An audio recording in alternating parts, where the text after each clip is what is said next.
জালসা শুনতে এসেছেন বলে জান্নাতে চলে যাবেন এমনটি না, আর বক্তব্য দিতে এসেছি বলে যে আমরাই জান্নাতে চলে যাব এমনটি না। অনেক মানুষ বক্তব্য দিয়েও জাহান্নামে যাবে। জি, অনেকেই আছে যারা বক্তব্য দিয়ে জাহান্নামে যাবে। মুহাম্মদ সাল্লাল্লাহু আলাইহি সাল্লামকে যখন বলা হয়েছিল উদউ আলাল মুশরিকিন, মুহাম্মদ সাল্লাল্লাহু আলাইহি সাল্লাম আপনি মুশরিকদের জন্য বদদুয়া করুন, তো মুহাম্মদ সাল্লাল্লাহু আলাইহি সাল্লাম বলেছিলেন ইন্নী লাম উবআস লাআনা, আমি অভিসম্পাদকারী হিসেবে প্রেরিত হইনি, আমাকে পাঠানো হয়নি অভিসম্পাদকারী হিসেবে। মুহাম্মদ সাল্লাল্লাহু আলাইহি সাল্লাম আরও বলেছিলেন ইন্নামা বুইসতু রাহমা, আমি প্রেরিত হয়েছি রহমত স্বরূপ, দয়া স্বরূপ। সুপ্রিয় ভাই এবং বোন, মুহাম্মদ সাল্লাল্লাহু আলাইহি সাল্লামকে বদদুয়া করতে বলা হলে মুহাম্মদ সাল্লাল্লাহু আলাইহি সাল্লাম বদদুয়া করছেন না। একদা মুহাম্মদ সাল্লাল্লাহু আলাইহি সাল্লামকে বদদুয়া করতে বলা হলে মুহাম্মদ সাল্লাল্লাহু আলাইহি সাল্লাম হেদায়েতের জন্য দোয়া করেন।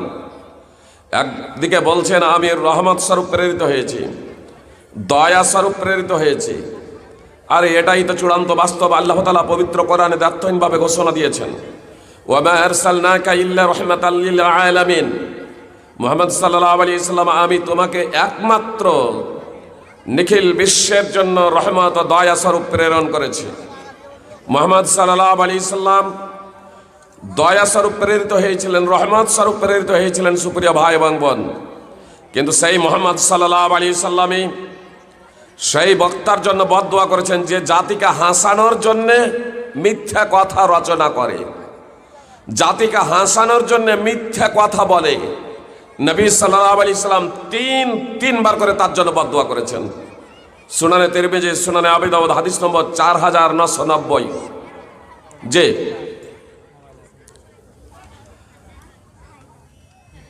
যারা এই ধরনের বক্তব্য পরিবেশন করেন তাদেরকে বলি যে বক্তব্য কোরআন এবং সুন্নাহ থেকে পরিবেশন করুন। বক্তব্য রাখার আগে 10 মিনিট হলেও অন্তত 10 মিনিট কথা বললেও পবিত্র কোরআন এবং সুন্নাহ মুখস্থ করুন দিয়ে বলুন। যদি সাধারণভাবে বলার ক্ষমতা না থাকে, কোরআন এবং সুন্নাহ যদি মুখস্থ না করতে পারেন, তাহলে তার ভাবার্থটুকু মুখস্থ করুন, সঠিকভাবে জেনে নিন, তারপরে জনগণের সম্মুখে বক্তব্য পরিবেশন করুন। অন্যথায় ভুলভাল বললে বক্তাকেও জবাবদিহি দিতে হবে।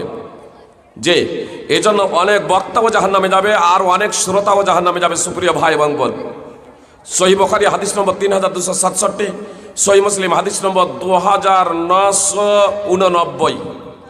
এজন্য আপনাদের কাছে আমার বিনীত অনুরোধ যে আসুন আমরা নিয়তের শুদ্ধিকরণ করে নিই। আমরা যা বক্তব্য রাখবো সেই অনুযায়ী জীবনযাপন করব, আমরা যা শ্রবণ করব তা মেনে চলার সার্বিকভাবে প্রচেষ্টা করব, সাধ্যমতো কোরআন এবং সুন্নাহকে মেনে চলব। তাহলে ইনশাআল্লাহ আমরা জান্নাতে যেতে সক্ষম হব, আল্লাহ তাআলার সন্তুষ্টি অর্জনে ধন্য হব। হে আল্লাহ, তুমি নিজ রহমতে আমাদেরকে তোমার রহমতের ছায়ায় কিয়ামতের দিনে আশ্রয় দিও। আমাদের মৃত্যুর পরে কবরের আযাব থেকে বারজাখী জীবনে যত প্রকারের শাস্তি আছে সকল শাস্তি থেকে আমাদেরকে পরিত্রাণ দিও। সর্বোপরি আমাদেরকে তোমার সন্তুষ্টি অর্জনে ধন্য করে জান্নাতে যাওয়ার সৌভাগ্যটুকু তুমি আমাদের নিজ রহমতে দান করো। সুপ্রিয় ভাই এবং বোন, আসুন আমি আপনাদের সম্মুখে পবিত্র কোরআন থেকে খুতবায়ে মাসনুনার পরে একাধিক জায়গা থেকে একাধিক আয়াতের অংশ বিশেষ পরিবেশন করেছি এবং মুহাম্মদ সাল্লাল্লাহু আলাইহি সাল্লামের একটি অমোঘ নিঃসৃত বাণী আপনাদের সম্মুখে পরিবেশন করেছি। আমি তা পরিবেশন করব আপনাদের সম্মুখে। কথাগুলো একটু আপনারা মনোযোগ দিয়ে শুনবেন। ফা'লাম আন্নাহু লা ইলাহা ইল্লাল্লাহ, আল্লাহ তাআলা বলেন, এই বাবুরা, এই আপসে কথা বলছো কেন? কথা বলছো কেন? চুপ করো। আপসে কেউ কথা বলবেন না। যে আমি পেশাদার বক্তা না, বক্তব্য রাখা আমার পেশাও না। যে পেশাদার আমি বক্তাও না, আর বক্তব্য রাখা আমার পেশাও না। যারা পেশাদার বক্তব্য রাখেন, যে কোরআন এবং হাদিসের যোগ্যতা থাক আর না থাক, জনগণ ভাবে যে এরাই হচ্ছেন হয়তো মুফতি, যে জনগণ ভাবে এরাই হচ্ছে মুফতি, জেনে রাখবেন, যারা মার্কেটে যারা বক্তব্য রাখেন 99% বক্তা আরবির এবারতি পড়তে জানে না। যে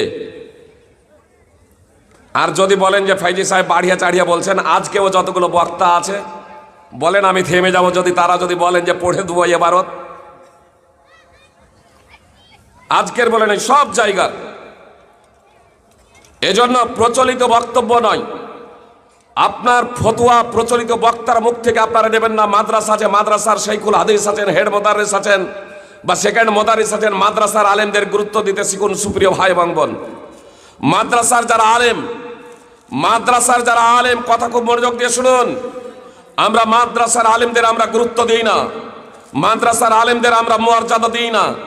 আমরা মনে ভাবি মাদ্রাসার আলেম, এদের আবার কতটুকু গুরুত্ব, এদের আবার মর্যাদা কি? জেনে রাখবেন, আসলে এরাই হলো প্রকৃত অর্থে আলেম। হ্যাঁ, যারা বক্তব্য রাখেন এদের মধ্যেও কিছু আছে, কিন্তু সিংহভাগ যারা বক্তব্য রাখেন এরা আসলে হাদিসের এবারও তো পড়তে পারবেন না। কিন্তু জনগণ বাস দুটো কথা বলতে পারেন, গলার কণ্ঠ স্বর আছে, সাজিয়ে গুছিয়ে কথা বলতে পারেন, বাস জনগণ ভাবেন যে এরা হচ্ছে বিরাট বক্তা। এ কারণে আজ আমাদের সমাজের সংস্কার এবং সংশোধন হচ্ছে না। আমরা যতক্ষণ পর্যন্ত আলেম না চিনব, আলেমকে মর্যাদা দিতে না শিখব, দিনে ইসলামের গুরুত্ব না বুঝবো, ততক্ষণ পর্যন্ত আমাদের সমাজের পরিবর্তন হবে না, আর আমরা জান্নাতেও যেতে পারবো না। সুপ্রিয় ভাই এবং বোন, আজ এই মুসলিম জাতি সারা পৃথিবীতে নির্যাতিত, সারা পৃথিবীতে পদদলিত, সারা পৃথিবীতে বলা যেতে পারে লাঞ্ছিত। কেন এই মুসলিম জাতি লাঞ্ছিত, কেন পদদলিত? আজ এই ভারতবর্ষের মাটিতে আমরা মুসলিম, দেখুন আপনার মিডিয়ায় এবং সাংবাদিক, আপনার পত্র পত্রিকায় যখন একজন অমুসলমান ধরা পড়ছে আপনার সন্দেহভাজন, আর নামটা যদি মুসলমান হয়ে যায়, কথা খুব মনোযোগ দিয়ে শুনুন, আপনি মুসলমান ঘরে জন্মগ্রহণ করেছেন, আপনার নামটা মুসলমান হোক আর অমুসলমান হোক, তার কারণ আজকের অনেক নাম কিন্তু মুসলমান, এটা বোঝা যায় না। যে উত্তরাখণ্ডে একজন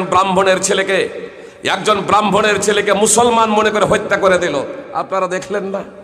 একজন ব্রাহ্মণের ছেলেকে তার মা বলছে যখন হত্যা করে দেওয়ার পরে যে মুসলমান বলে কি তাকে হত্যা করে দেবে? সে মানুষ না। কিন্তু কত মুসলমান,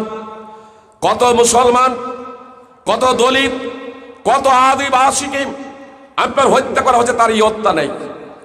আপনি মুসলমান ঘরে জন্মগ্রহণ করেছেন, কথা খুব মনোযোগ দিয়ে শুনুন, মুসলমান ঘরে জন্মগ্রহণ করেছেন, আপনি ইসলামকে মেনে চলুন আর না চলুন, আপনি পৃথিবীতে লাঞ্ছিত পদদলিত হবেন, এটাই স্বাভাবিক।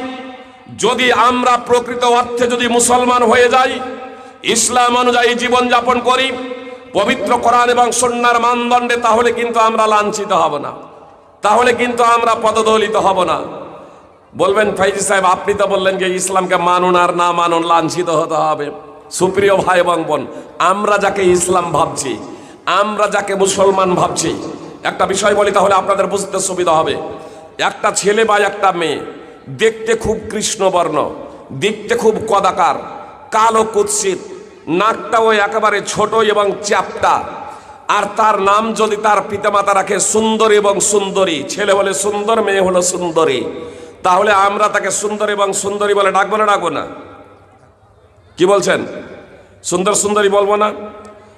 দেখতে কালো হলে হবেটাকে, দেখতে কালো হলে হবেটাকে, নাকটা বোঝা হলে হবে কি? তার পিতামাতা যেহেতু সুন্দর এবং সুন্দরী রেখেছে, আমরা প্রত্যেকেই তাকে সুন্দর এবং সুন্দরী বলে ডাকবো। সুপ্রিয় ভাই এবং বোন, আজকে আমরা মুসলমান ঘরে জন্মগ্রহণ করেছি, এজন্য আমরা নিজেদেরকে মুসলমান ভাবি, কিন্তু বাস্তবে প্রকৃত অর্থে পবিত্র কোরআন এবং সুন্নাহর মানদণ্ডে কি আমরা মুসলমান? যদি আমরা পবিত্র কোরআন এবং সুন্নাহর মানদণ্ডে যদি মুসলমান হই, তাহলে অবশ্যই এ মুসলিম জাতি মাথা উঁচু করে দাঁড়াবে এই পৃথিবীর মাটিতেও। এই মুসলিম জাতির মর্যাদা এবং সম্মান রয়েছে এই পার্থিব জগতেও। এই মুসলিম জাতি লাঞ্ছিত হবে না, পদদলিত হবে না। আসুন তাহলে এই মুসলিম জাতির এই দুরবস্থা কেন? সুপ্রিয় ভাই এবং বোন, আমরা পবিত্র কোরআন এবং সুন্নাহ ছেড়ে দিয়েছি। শতকরা আজ 95% মুসলমান বেনামাজি আছি না নাই? শতকরা 95% মুসলমান আমরা বেনামাজি, নামাজ পড়ি না। ইবাদতের মধ্যে অন্যতম ইবাদত হলো নামাজ, এই নামাজই পড়ি না।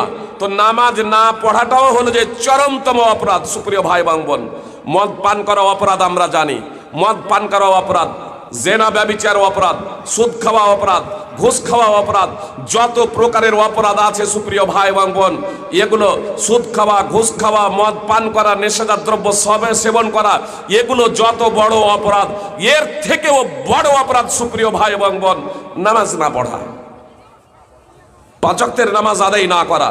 কিন্তু এটাকে আমরা অপরাধ মনেই করি না বর্তমানে সুপ্রিয় ভাই এবং বোন, এটা হচ্ছে শিরক সুপ্রিয় ভাই এবং বোন। এজন্য এই অপরাধে আজকে যে আমরা জর্জরিত, এই জর্জরিত অপরাধ এর অন্যতম কারণ কি? আসলে আমাদের ইসলাম সম্পর্কে সঠিক ধারণা না থাকা, আল্লাহ সম্পর্কে আমাদের জ্ঞান না থাকা, মুহাম্মদ সাল্লাল্লাহু আলাইহি সাল্লাম কে সেই সম্পর্কে আমাদের জ্ঞান না থাকা সুপ্রিয় ভাই এবং বোন, আমাদের অজ্ঞতা এবং জেহালাত হলো দিন থেকে বিমুখতা। আসুন বিষয়টা বোঝার প্রচেষ্টা করি। আল্লাহ তাআলা বলেন, ফা'লাম আন্নাহু লা ইলাহা ইল্লাল্লাহ, জেনে রাখো আল্লাহ ছাড়া সত্য কোনো উপাস্য নেই। সূরা মুহাম্মদ 47 নম্বর সূরার 19 নম্বর আয়াতের অংশ বিশেষ। অত্র আয়াতকে কেন্দ্র করে মুহাদ্দিস সম্রাট ইমাম বুখারী রাহিমাহুল্লাহ সহিহ বুখারীতে একটি অনুচ্ছেদ রচনা করেছেন, বাবুল ইলমে কাবলাল কাওলি ওয়াল আমাল, বলা এবং আমল করার আগে জানার অনুচ্ছেদ। যদি কিছু বলতে হয়, যদি কিছু করতে হয়, তাহলে আগে জানতে হবে। এই মাইক্রোফোনের সামনে বক্তব্য রাখার আগে যে বক্তব্যটা পেশ করব, সেই বক্তব্য সম্পর্কে জ্ঞান অর্জন করতে হবে বক্তাদের। জি, যা করব এবং যা বলবো তাকে জেনে নিতে হবে। আমি অজু করব, তো অজুর জন্য অজুর মশলা মাসাইল আমাকে জেনে নিতে হবে। সুপ্রিয় ভাই এবং বোন, খুব মনোযোগ দিয়ে শুনুন কথাগুলো। ইসলাম সম্পর্কে জ্ঞান অর্জন করা, শরঈ জ্ঞান অর্জন করা, শরীয়তের খুঁটিনাটি বিষয়ে জ্ঞান অর্জন করা, এটা হলো ফরজে কিফায়া। অর্থাৎ কিছু মানুষ এই জ্ঞান অর্জন করলেই হবে। যেমন জানাজার নামাজ, কিছু মানুষ জানাজার নামাজ পড়লেই অন্যান্যদের পক্ষ থেকে পাপের বোঝা তার নেমে যাবে, মানে কেউ পাপী হবে না কিছু মানুষ যদি জানাজার নামাজ আদায় করে। কিন্তু পাঁচ ওয়াক্তের নামাজ এটা ফরজে আইন, অর্থাৎ প্রত্যেক ব্যক্তিকে আদায় করতে হবে। কিন্তু ইসলামের মৌলিক জ্ঞানটা প্রত্যেক মুসলমান নর নারী, যুবক এবং যুবতী, ছেলে এবং মেয়ে, সাবালক সাবালিকা হয়ে যাওয়ার প্রাককালে জেনে নেওয়া অপরিহার্য কর্তব্য। সুপ্রিয় ভাই এবং বোন, কোনো ব্যক্তি যদি ইসলামের মৌলিক জ্ঞান সম্পর্কে অবগত না হয়, তাহলে তারা কিন্তু আর মুসলমান থাকবে না, তারা মুসলমান থাকবে না। এজন্য যা করবে এবং যা বলবে সে সম্পর্কে তাকে অবশ্যই জ্ঞান অর্জন করতে হবে। যেমন আপনাদের বলি, কালেমায়ে শাহাদাত, আশহাদু আল্লা ইলাহা ইল্লাল্লাহ ওয়া আশহাদু আন্না মুহাম্মাদান আবদুহু ওয়া রাসূলুহু, এটা কালেমায়ে শাহাদাত। এই কালেমায়ে শাহাদাত কোনো যদি মুসলিম যদি মুসলিম হতে চায়, তাহলে কালেমায়ে শাহাদাত তাকে পাঠ করতে হবে না, হবে না? কোনো অমুসলিম তো জেনে বুঝে পাঠ করতে হবে না, না জেনে বুঝে পাঠ করতে হবে? কি বলছেন? আপনাদের জিজ্ঞেস করছি, কালেমায়ে শাহাদাত কেউ যদি না জেনে বুঝে পাঠ করে, তাহলে সে কি মুসলমান হবে? মুসলমান হবে না। তাহলে আপনারা বুঝতে পারছেন কথা, একটু আপনারা সাথ দেবেন, তাহলে আপনাদের আমার বুঝাতেও সুবিধা হবে। তাহলে জেনে বুঝে কালেমায়ে শাহাদাত পাঠ করতে হবে কোনো যদি মুসলমান হতে চাই।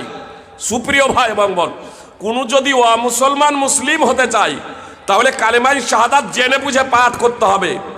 আর মুসলমানরা যদি মুসলিম থাকতে চায়, তাহলে তাদের জেনে বুঝে পাঠ করতে হবে না, হবে না? বলবেন যে ফাইজি সাহেব কেমন কথা বলছেন, মুসলিমরা মুসলিম থাকতে চাই, এ আবার কেমন কথা? কথা আজকে আমাদের আপনাদের বুঝাতে এসেছি। সুপ্রিয় ভাই এবং বোন, আমরা তো লড়ালড়ি করি, আমরা তো মারপিট করি, যে আজকে এ জুব্বা পড়েও মারপিট। বাংলাদেশে আপনার তাবলিগ পন্থী আপনার দুই জামাতে মারপিট করে রক্তাক্ত হয়ে গেল। এক হাতে মুসাফা না দুই হাতে মুসাফাকে কেন্দ্র করে আমাদের তর্ক বিতর্ক। জোরে আমিন না আসতে আমিন বলতে হবে, ইমামের পিছনে একে কেন্দ্র করে যত লড়াই ঝগড়া। কিন্তু মূল ইসলাম কি? কোরআন কি, আল্লাহকে, মোহাম্মদ সাল্লাল্লাহু আলাইহি সাল্লামকে এ সম্পর্কে আমাদের সিংহভাগ মুসলমান অজ্ঞ, জাহেল। সুপ্রিয় ভাই এবং বোন, আসুন আজকে সেই বিষয়টাই আপনাদের বোঝাতে এসেছি। আপনাদের বলি, মুসলিম থাকার জন্য কালেমায়ে শাহাদাত এটা জেনে বুঝে পাঠ করতে হবে না? হবে না? বলবেন যে আবার মুসলিম থাকার জন্য কেন, মুসলিম হওয়ার জন্য না হয় পাঠ করতে হবে। তো মুসলিমই তো আছে। সুপ্রিয় ভাই এবং বোন, 4-5 বছর বয়সে, কথা একটু মনোযোগ দিয়ে শুনবেন আমার মা বোনেরা, আপনারাও মনে করুন 5-6 বছর বয়সে আধার কার্ড আমাদের করা হয়েছে। 5-6 বছর বয়সে যে আধার কার্ডগুলো করা হয়েছে, সেই আধার কার্ড দিয়ে যখন ছেলে মেয়ের বয়স যখন আপনার 17-18 হয়ে গেছে, 18-20 যখন হয়ে গেছে ছেলে মেয়ের বয়স, আর ওই আধার কার্ড যেটা 5-6 বছর বয়সে করা হয়েছিল, সেই আধার কার্ডই করা আছে, আপডেট করা হয় নাই। তো বলুন, সেই আধার কার্ড দিয়ে যদি সরকারি কোনো কাজ করব মনে করে, তাহলে কাজ হবে? যারা জানেন কোনো কাজ হবে? কোনো কাজ হবে না। আপনি পাসপোর্ট করতে যাবেন, বলবেন যে আগে আপনি আধার কার্ড আপডেট করুন। যে ব্যাংকের অ্যাকাউন্ট খুলতে যাবেন, বলবেন যে আধার কার্ডে হবে না। আপনি এই আধার কার্ড দিয়ে ভোটার কার্ড করতে যাবেন, বলবে যে আগে আপনি আধার কার্ড আপডেট করুন। যে আপনি যে আধার কার্ডটা 5-6 বছর বয়সে করেছিলেন, সেই আধার কার্ডটাও সাবালক হওয়ার প্রাককালেই অচল। সাবালক হওয়ার প্রাককালেই অচল। আপনি যদি আধার কার্ড আপডেট না করেন, সুপ্রিয় ভাই এবং বোন, অনুরূপভাবে আমরা যে মুসলিম হিসেবে জন্মেছি, আমরা তো শুধু মুসলিম ঘরে যারা জন্মেছি তারাই মুসলিম হিসেবে জন্মেছি এমনটি না। মুহাম্মদ সাল্লাল্লাহু আলাইহি সাল্লাম তো বলছেন, কুল্লু মাউলুদি ইউলাদু আলাল ফিতরাহ, প্রত্যেকটা শিশু ফিতরাতের উপরে জন্মগ্রহণ করে। আল্লাহ তাআলা স্পষ্টভাবে বলেন, ইয়া আইয়ুহান নাস ইন্না খলাকনাকুম মিন যাকারি ওয়া উনসা ওয়াজআলনাকুম শুউবান ওয়া কাবাইলা লিতাআরাফু ইন্না আকরামাকুম ইনদাল্লাহি আতকাকুম। হে মানব জাতি, আমি তোমাদের এক নর ও নারী থেকে সৃষ্টি করেছি এবং আমি তোমাদেরকে বিভিন্ন গোত্র ও জাতিতে বিভক্ত করেছি। এটা আপসে পরিচিতি লাভের জন্য। বিভিন্ন বিভিন্ন গোত্র ও জাতিতে বিভক্তিকরণ এটা মর্যাদার জন্য নয়, এটা সম্মানের জন্য নয়। যেমন ব্রাহ্মণেরা মনে করে যে ব্রাহ্মণ ঘরে জন্মগ্রহণ করলে ব্রাহ্মণ হয়, শূদ্রের ঘরে জন্মগ্রহণ করলে শূদ্র হয়। অতএব ব্রাহ্মণ ঘরে জন্মগ্রহণ যে করেছে, সে যদি মহামূর্খ যদি হয়, সে মহান দেবতা। অবিদ্যাংশৈব বিদ্যাংশ ব্রাহ্মণ দৈবতং মহৎ। মনুসংহিতা তারা মন্ত্র রচনা করে নিল। এই ধরনের কোনো নীতি বিধিবিধান ইসলামে নাই। সুপ্রিয় ভাই এবং বোন, আল্লাহ তাআলা স্পষ্টভাবে বলছেন, ইয়া আইয়ুহান নাস, হে মানব জাতি, সে মুসলিম হোক আর অমুসলিম হোক, সে মুসলিম হোক আর অমুসলিম হোক, বৌদ্ধ হোক, জৈন হোক, শূদ্র হোক, ব্রাহ্মণ হোক, সাঁওতাল, আদিবাসী, যে কেউ হোক না কেন, আল্লাহ তাআলা বলছেন, হে মানব জাতি, ইন্না খলাকনাকুম মিন যাকারি ওয়া উনসা, আমি তোমাদের একজন নর ও একজন নারী থেকে সৃষ্টি করেছি। ওয়াজআলনাকুম শুউবান ওয়া কাবাইলা লিতাআরাফু, এবং আমি তোমাদেরকে বিভিন্ন গোত্র ও জাতিতে বিভক্ত করেছি আপসে তোমাদের পরিচিতি লাভের জন্য। ইন্না আকরামাকুম ইনদাল্লাহি আতকাকুম, নিশ্চয় আল্লাহর নিকটে মর্যাদা সম্পন্ন, মর্যাদাবান হলো সেই ব্যক্তি যে যত বেশি তাকওয়াবান, যে যত বেশি সংযমশীল, যে যত বেশি পরহেজগার, যে যত বেশি মুত্তাকি, যে যত বেশি আল্লাহ তাআলার বিধিনিষেধ মেনে চলে। সূরা হুজরাত 49 নম্বর সূরার 13 নম্বর আয়াতের অংশ বিশেষ। এত দ্বারা আমরা জানতে পারলাম আমাদের জন্ম প্রক্রিয়া এক, আমাদের জন্ম পদ্ধতি এক, জন্মগতভাবে আমরা সবাই সমান। মুহাম্মদ সাল্লাল্লাহু আলাইহি সাল্লাম বিদায়ী হজ্জে আইয়ামে তাশরিকের মাঝে মিনাই অর্থাৎ যুলহিজ্জা মাসের 12 তারিখে বক্তব্য প্রদান করতে বলেছিলেন, ইয়া আইয়ুহান নাস, হে মানব জাতি, আলা ইন্না রাব্বাকুম ওয়াহিদ, জেনে রাখো নিশ্চয়ই তোমাদের প্রতিপালক হলেন একজন। ওয়া ইন্না আবাকুম ওয়াহিদ, এবং তোমাদের পিতাও একজন।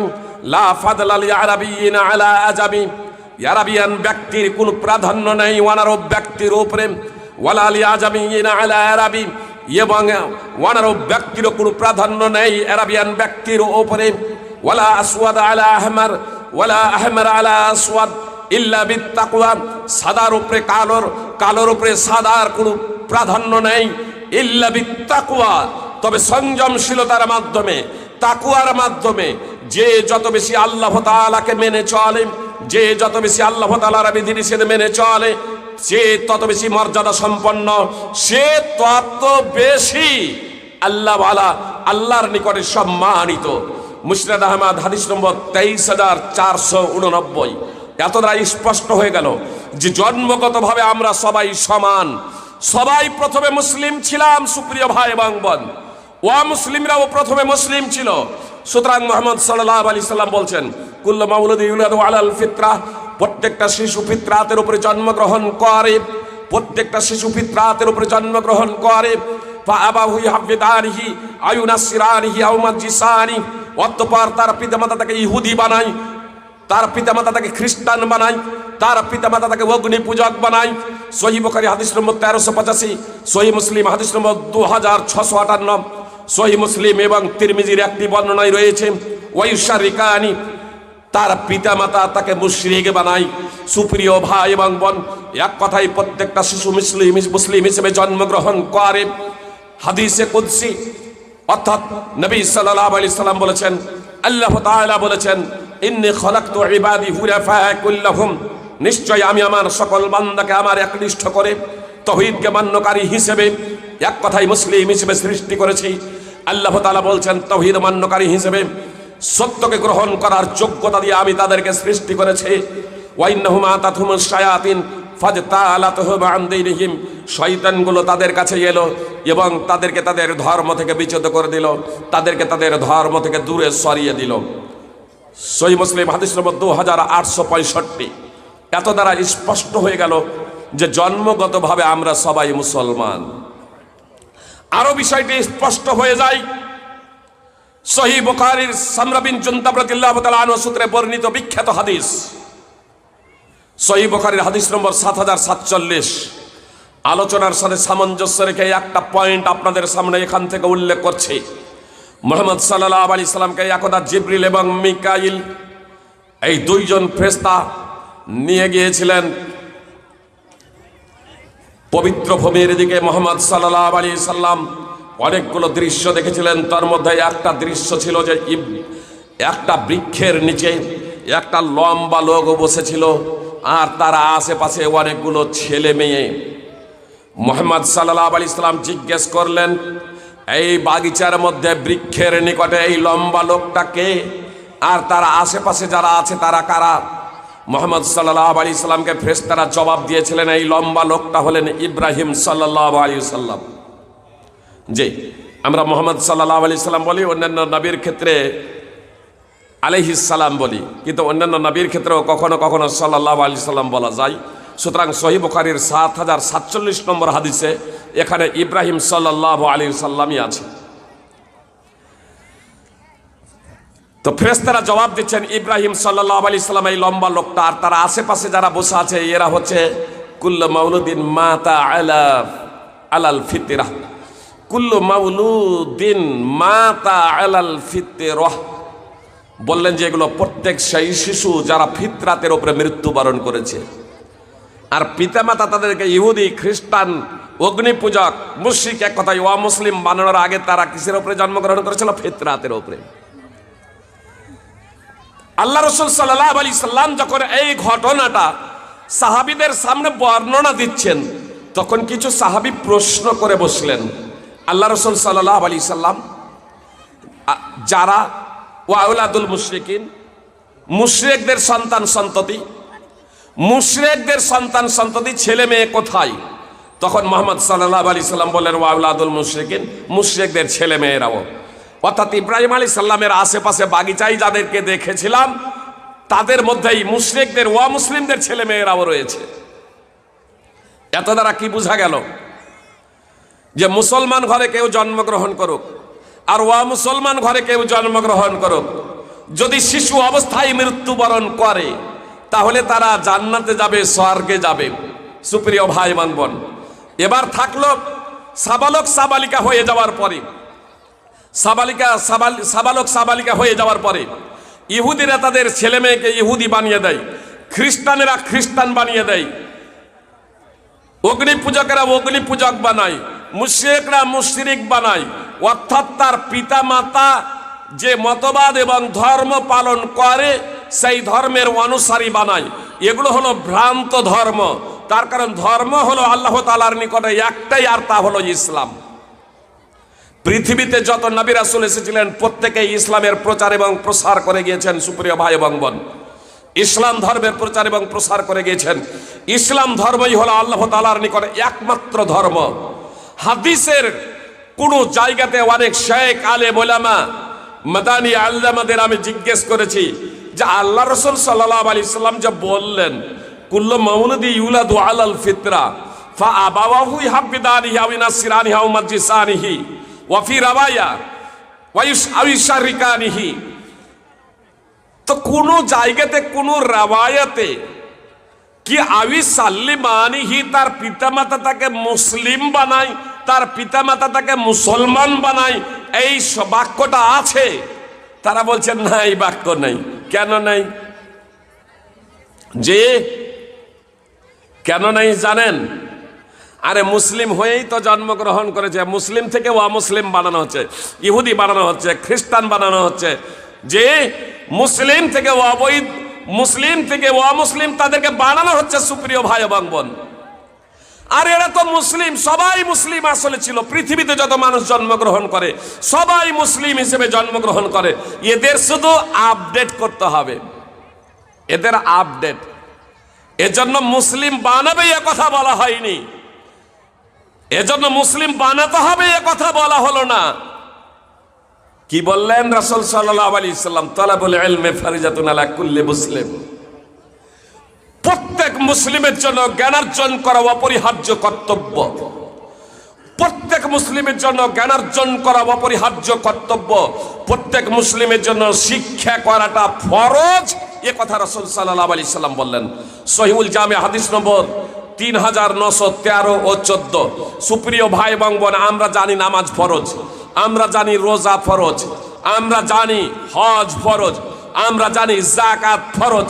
সুপ্রিয় ভাই এবং বোন, অনুরূপভাবে শিক্ষা অর্জন করা, জ্ঞানার্জন করা, বিদ্যা অর্জন করা, এটা হলো ফরজ। সুপ্রিয় ভাই এবং বোন, প্রত্যেকের জন্য কতটা ফরজ?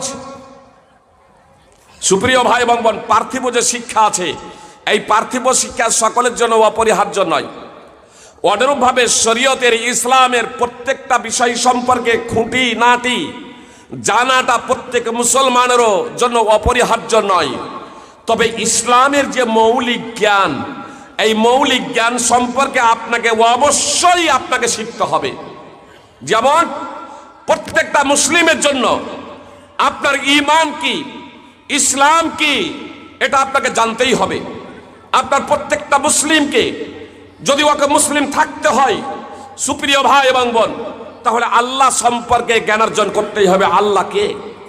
মুহাম্মদ সাল্লাল্লাহু আলাইহি সাল্লাম কেন এসেছিলেন? কি নিয়ে এসেছিলেন?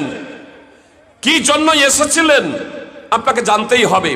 ইসলামটা কি, ইসলাম কাকে বলে, এ সম্পর্কে আপনাকে জানতেই হবে। সুপ্রিয় ভাই এবং বোন, কথা খুব মনোযোগ দিয়ে শুনুন। মুসলিম ঘরে আমার আপনার সন্তান সন্ততি আছে, যারা মুসলিম ঘরে জন্মগ্রহণ করেছে। আপনার সাবালক হওয়ার আগে আগে যদি এই তিনটি বিষয় সম্পর্কে জ্ঞানার্জন না করি, আল্লাহকে, আল্লাহকে সে সম্পর্কে যদি জ্ঞানার্জন না করি, ইসলাম কি সে সম্পর্কে যদি জ্ঞানার্জন না করি, মুহাম্মদ সাল্লাল্লাহু আলাইহি সাল্লাম কে সে সম্পর্কে যদি জ্ঞানার্জন না করি, তাহলে সুপ্রিয় ভাই এবং বোন, যেদিন সাবালক ও সাবালিকা হব সেদিন আপনি ইসলাম থেকে বের হয়ে যাব, আমরা আর মুসলিম থাকবো না। এ বিষয়ে যারা স্কলার, কোরআন এবং হাদিসের মহাপণ্ডিত, মুহাদ্দিসিনে কিরাম, ফুকাহায়ে এজামদের মাঝে কোনো মতানৈক্য নেই, কোনো দ্বিমত নেই। সুপ্রিয় ভাই এবং বোন, বিষয়টা আপনাদের বোঝানোর জন্য উদাহরণ দিই, তাহলে বুঝতে সুবিধা হবে। সুপ্রিয় ভাই এবং বোন, ওযু নষ্ট হয়ে যাওয়ার কতগুলো কারণ আছে জানেন তো? ওযু নষ্ট হয়ে যাওয়ার কারণ জানেন না? জানেন না? অনেকে আবার ওযু নষ্টেরই কারণ জানেন না। জি শেখ, এটা বাস্তব। আমাদের মুর্শিদাবাদের ঘটনা, বয়স প্রায় 55 বছরের আশপাশে হবে। ওযু নষ্টের কারণসমূহ সম্পর্কে ভদ্রলোক অবগত নন, আল্লাহ তাকে ক্ষমা করুন। তাকে একদা এক মাওলানা বলছেন, নাম তার নিচ্ছি না, মানে মাওলানা স্থান সমস্ত কিছু সম্পর্কে আমি অবগত, লোকটাকেও আমি চিনি। তো এক মাওলানা তাকে বলছেন যে বাপজি, আপনাকে ওযু করতে দেখতে পাই না কখনো। তো বলছে আসলে আমরা আগেকার লোক, তো প্রত্যেক দিন যখন আসরের নামাজ পড়তে আসি বাড়ি থেকে ওযু করে বের হই, আর আসরের নামাজ পড়ি, আবার মাগরিবের নামাজ পড়ে বাড়ি যাই। আমি মনে করে থাকি আমার ওযু নষ্ট হয় না। বেশ ভালো হতেই পারে।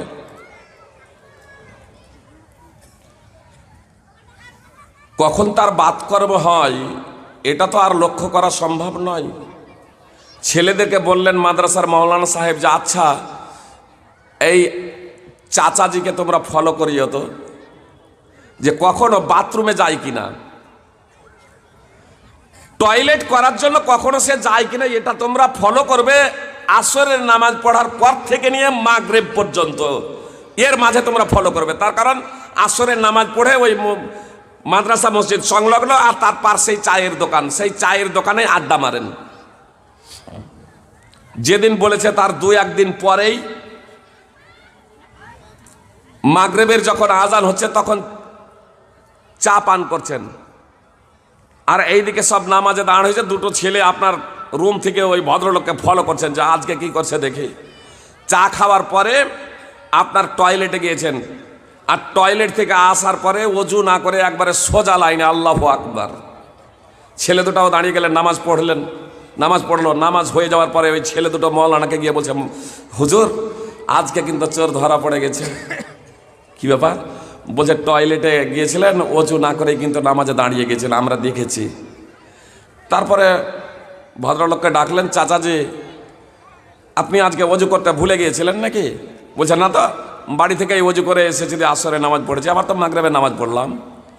তখন ওই ছেলে দুটা বলছে, আপনি যে ওই মাগরিবের টাইমে যে বাথরুমে গিয়েছিলেন যে? তো বলছে হ্যাঁ, আমি তো মাঝে মাঝেই যাই। আমি মেয়েদের মতো করে প্রসাব করিনি, আমি শুধু প্রসাব করেছি, মেয়েদের মতো করে না, হাঁটু ঢেকে ঢেকে করেছি। মানে ওর ধারণা হাঁটুর ওপরে কাপড় উঠলে ওযু নষ্ট হবে, বুঝতে পেরেছেন? হাঁটু ঢেকে ঢেকে করেছি, মানে কাপড়, হাঁটুর উপরে কাপড় উঠলে ওযু নষ্ট হবে, অথচ এটা ওযু নষ্টের কারণই না। জি, আপনার মলমূত্র কিছু বের হলেই, অথবা মলমূত্রের জায়গা দিয়ে কোনো কিছু বের হলেই ওযু নষ্ট হয়ে যাবে। সুপ্রিয় ভাই এবং বোন, এটা কিন্তু তার সে অবগত নয়। ওযু নষ্টের কারণ সমূহ সম্পর্কে অবগত নয়। ওযু নষ্টের অনেকগুলো কারণ আছে সুপ্রিয় ভাই এবং বোন। বায়ু নির্গত হয়ে যাওয়া, যদি প্রসাব করার পরে ওযু নষ্ট হয়, নষ্ট না যদি ও কারণে হয়, তাহলে তো বায়ু নির্গত হয়েছে, ওযুই করেনি। বায়ু নির্গত হয়ে যাওয়া সমস্ত ধর্মীয় পণ্ডিতের ঐক্যমতে এটা ওযু নষ্টের কারণ। সুপ্রিয় ভাই এবং বোন, যদি বায়ু নির্গত হয়ে যায় ওযু নষ্ট হয়ে যাবে। আপনারা জানেন যে নামাজ শুদ্ধ হওয়ার জন্য ওযু শর্ত না, ওযু শর্ত নয়।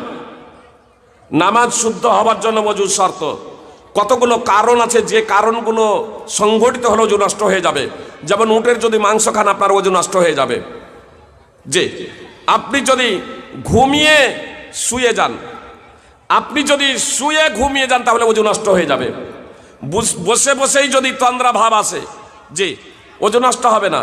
কিন্তু আপনি শুয়ে গিয়েছেন, তন্দ্রা ভাব চলে এসেছে, গাঢ় ঘুম চলে এসেছে, সাধারণ ঘুম চলেছে বা তন্দ্রা ভাব চলে এসেছে, তো আপনার খেয়াল নেই, 1 সেকেন্ড, কয়েক মুহূর্ত আপনার ওযু নষ্ট হয়ে যাবে। শুধু শুলে যদি না ঘুমান তাহলে কিন্তু ওযু নষ্ট হবে না, বুঝতে পেরেছেন? তাহলে ওযু নষ্ট হয়ে যাওয়ার কতগুলো কারণ আছে, অনুরূপভাবে ঈমান এবং ইসলাম নষ্ট হয়ে যাওয়ার কতগুলো কারণ আছে। এই ওযু নষ্টের কারণটা আপনাদেরকে এজন্যই বুঝাচ্ছি যে ওযু নষ্ট হয়ে যাওয়ার কারণ আমরা অনেক মা বোন ভাই বোন জানি যে ওযু নষ্টের কতগুলো কারণ আছে। ওযু নষ্টের কারণ যদি সংঘটিত হয়ে যায়, যতক্ষণ না ওযু করবে ততক্ষণ পর্যন্ত নামাজ হবে না। এটা আমরা খুব ভালোভাবে অবগত। অনুরূপভাবে সুপ্রিয় ভাই এবং বোন, ঈমান এবং ইসলাম বিনষ্ট হয়ে যাওয়ার কতগুলো কারণ আছে। সেই কারণগুলোকে মুহাদ্দিসিনে কেরাম, যারা কোরআন এবং হাদিসের মহাপণ্ডিত, তারা এক জায়গায় একত্রিত করেছেন। সেগুলো হলো কয়টি? 10টি। 10টি ঈমান এবং ইসলাম বিনষ্ট হয়ে যাওয়ার 10টি কারণ আছে সুপ্রিয় ভাই এবং বোন। এই 10টি কারণের মধ্যে কোনো একটা কারণ যদি কোনো ব্যক্তির জীবনে আকীদা, বিশ্বাসে, কর্মে, কথাবার্তায় যদি সংগঠিত হয়ে যায়, তাহলে সঙ্গে সঙ্গে তার যাবতীয় আমল ধ্বংস হয়ে যাবে, সে ধর্মচ্যুত হয়ে যাবে সুপ্রিয় ভাই এবং বোন। যতক্ষণ না সে অনুতপ্ত অন্তরে লজ্জিত হয়ে আল্লাহ তাআলার কাছে প্রত্যাবর্তন করবে, কালেমাই শাহাদাত পড়বে, তওবা করবে সুপ্রিয় ভাই এবং বোন, ততক্ষণ পর্যন্ত তার কোনো আমল আল্লাহ তাআলার নিকটে আর কবুল হবে না। তার মধ্যে একটি বিষয় হচ্ছে, আলোচনার সাথে সামঞ্জস্য রেখে বলি, তার মধ্যে একটি বিষয় হলো আল ইরাদা আন দীনিল্লাহ। নামাকিদুল ইসলাম বলে সেপারেট আজকে বই পাওয়া যাচ্ছে, অর্থাৎ ইসলাম বিনষ্টকারী বিষয় সমূহ। আপনারা মোবাইল অ্যান্ড্রয়েডেও, আপনার প্লে স্টোরে গিয়া আপনার অ্যান্ড্রয়েড মোবাইলেও আপনার হাদিস সমূহ আছে, বাংলা হাদিস, সেখানে লোড করবেন।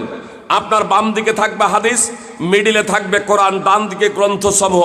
আপনার সেই জায়গাতেও আপনারা পেয়ে যেতে পারেন, আপনার মার্কেটও আপনারা পেয়ে যেতে পারেন ঈমান ইসলাম বিনষ্টকারী বিষয় সমূহ।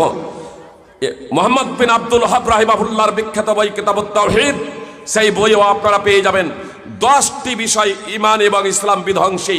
সেই 10টি বিষয় আপনাদের সামনে আমি বলবো না, আলোচনার সাথে সামঞ্জস্য রেখে মাত্র একটা পয়েন্ট, একটি বিষয় উল্লেখ করছে, আর তা হলো আল ইরাদা আন দীনিল্লাহ ওয়া ইয়াতাআল্লাবুহু ওয়া লা ইয়ামালু বিহি। দিন থেকে বিমুখ হয়ে যাওয়া, দিন শিখে না, দিনের প্রতি আমল করে না। শেখ ইবনে বাজ রাহিমাহুল্লাহ সৌদি আরবের বিখ্যাত মুফতি ছিলেন, বরং বিশ্ববিখ্যাত মুফতি শেখ ইবনে বাজ রাহিমাহুল্লাহ, তিনি বলছেন আল ইরাদ আনি দীনিল্লাহ আইল উসুলিস সালাসা, অর্থাৎ আল ইরাদ আনিল উসুলিস সালাসা, তিনটি ইসলামের তিনটি মৌল বিষয় সম্পর্কে জ্ঞানার্জন না করা ঈমান ভঙ্গের কারণ। ইসলাম ভঙ্গের কারণ একটা হলো ইসলামের তিনটি মৌলিক বিষয় সম্পর্কে জ্ঞানার্জন না করা, জ্ঞানার্জন করে স্বীকৃতি প্রদান না করা। এক তো জ্ঞানার্জন না করা ঈমান ভঙ্গের কারণ। কোনো ব্যক্তি জ্ঞানার্জন করলো কিন্তু স্বীকৃতি প্রদান করলো না, তাহলে এটাও ঈমান ভঙ্গের কারণ। কোনো ব্যক্তি যদি তিনটি ইসলামের মৌলিক বিষয় সম্পর্কে জ্ঞানার্জন না করে, কিংবা জ্ঞানার্জন করে স্বীকৃতি প্রদান না করে, তাহলে সেই ব্যক্তি মুসলমান থাকতে পারে না। যেদিন সাবালক সাবালিকা হয়ে যাবে সুপ্রিয় ভাই এবং বোন, আপনি তারা ইসলাম থেকে বের হয়ে যাবে, জান্নাতে যাওয়ার কোনোদিনই তাদের প্রশ্নই নাই, যতক্ষণ পর্যন্ত না এই তিনটি বিষয় সম্পর্কে অবগত হবে। কথা একটু মনোযোগ দিয়ে শুনবেন সুপ্রিয় ভাই এবং বোন। সেই তিনটি বিষয়ের মধ্যে প্রথম বিষয় হলো মারিফাতুর রব। রবকে, আল্লাহকে, আল্লাহর পরিচিতি, আল্লাহ সম্পর্কে আপনাকে জ্ঞানার্জন করতে হবে। এই সংক্ষিপ্ত পরিসরে ব্যাখ্যা বিশ্লেষণ দেওয়া সম্ভব নয়। আমি শুধু আপনাদের বলবো, কিতাবুত তাওহীদ, তৌহিদ সংক্রান্ত বই আপনারা কিনে নেবেন। আর আপাতত বাড়ি গিয়ে আপনার কাল থেকে অধ্যয়ন করতে শুরু করবেন। আয়াতুল কুরসি জানেন, অর্থ সহ তাফসীর একটু দেখে নেবেন। আয়াতুল কুরসির তাফসীর একটু অধ্যয়ন করবেন। সূরা বাকারা 2 নম্বর সূরার 255 নম্বর আয়াত এবং সূরা ইখলাস তাফসীর অধ্যয়ন করবেন 112 নম্বর সূরা, এবং সূরা হাদীদের 1 নম্বর আয়াত তাফসীর সহ অধ্যয়ন করবেন সুপ্রিয় ভাই এবং বোন। সাথে সাথে সূরা হাশরের শেষ আয়াত তাফসীর সহ অধ্যয়ন করবেন। এর মাধ্যম দিয়ে কিছুটা হলেও আল্লাহ তাআলার পরিচয় সম্পর্কে অবগত হতে পারবেন ইনশাআল্লাহ। আপনাকে আল্লাহর পরিচয় আপনাকে জানতেই হবে। শুধু আল্লাহ আল্লাহ মুখে বলা এতটুকু যথেষ্ট নয়। মুশরিকরাও আল্লাহ আল্লাহ বলতো। পবিত্র কোরআনে এ ধরনের অনেক আয়াত আছে।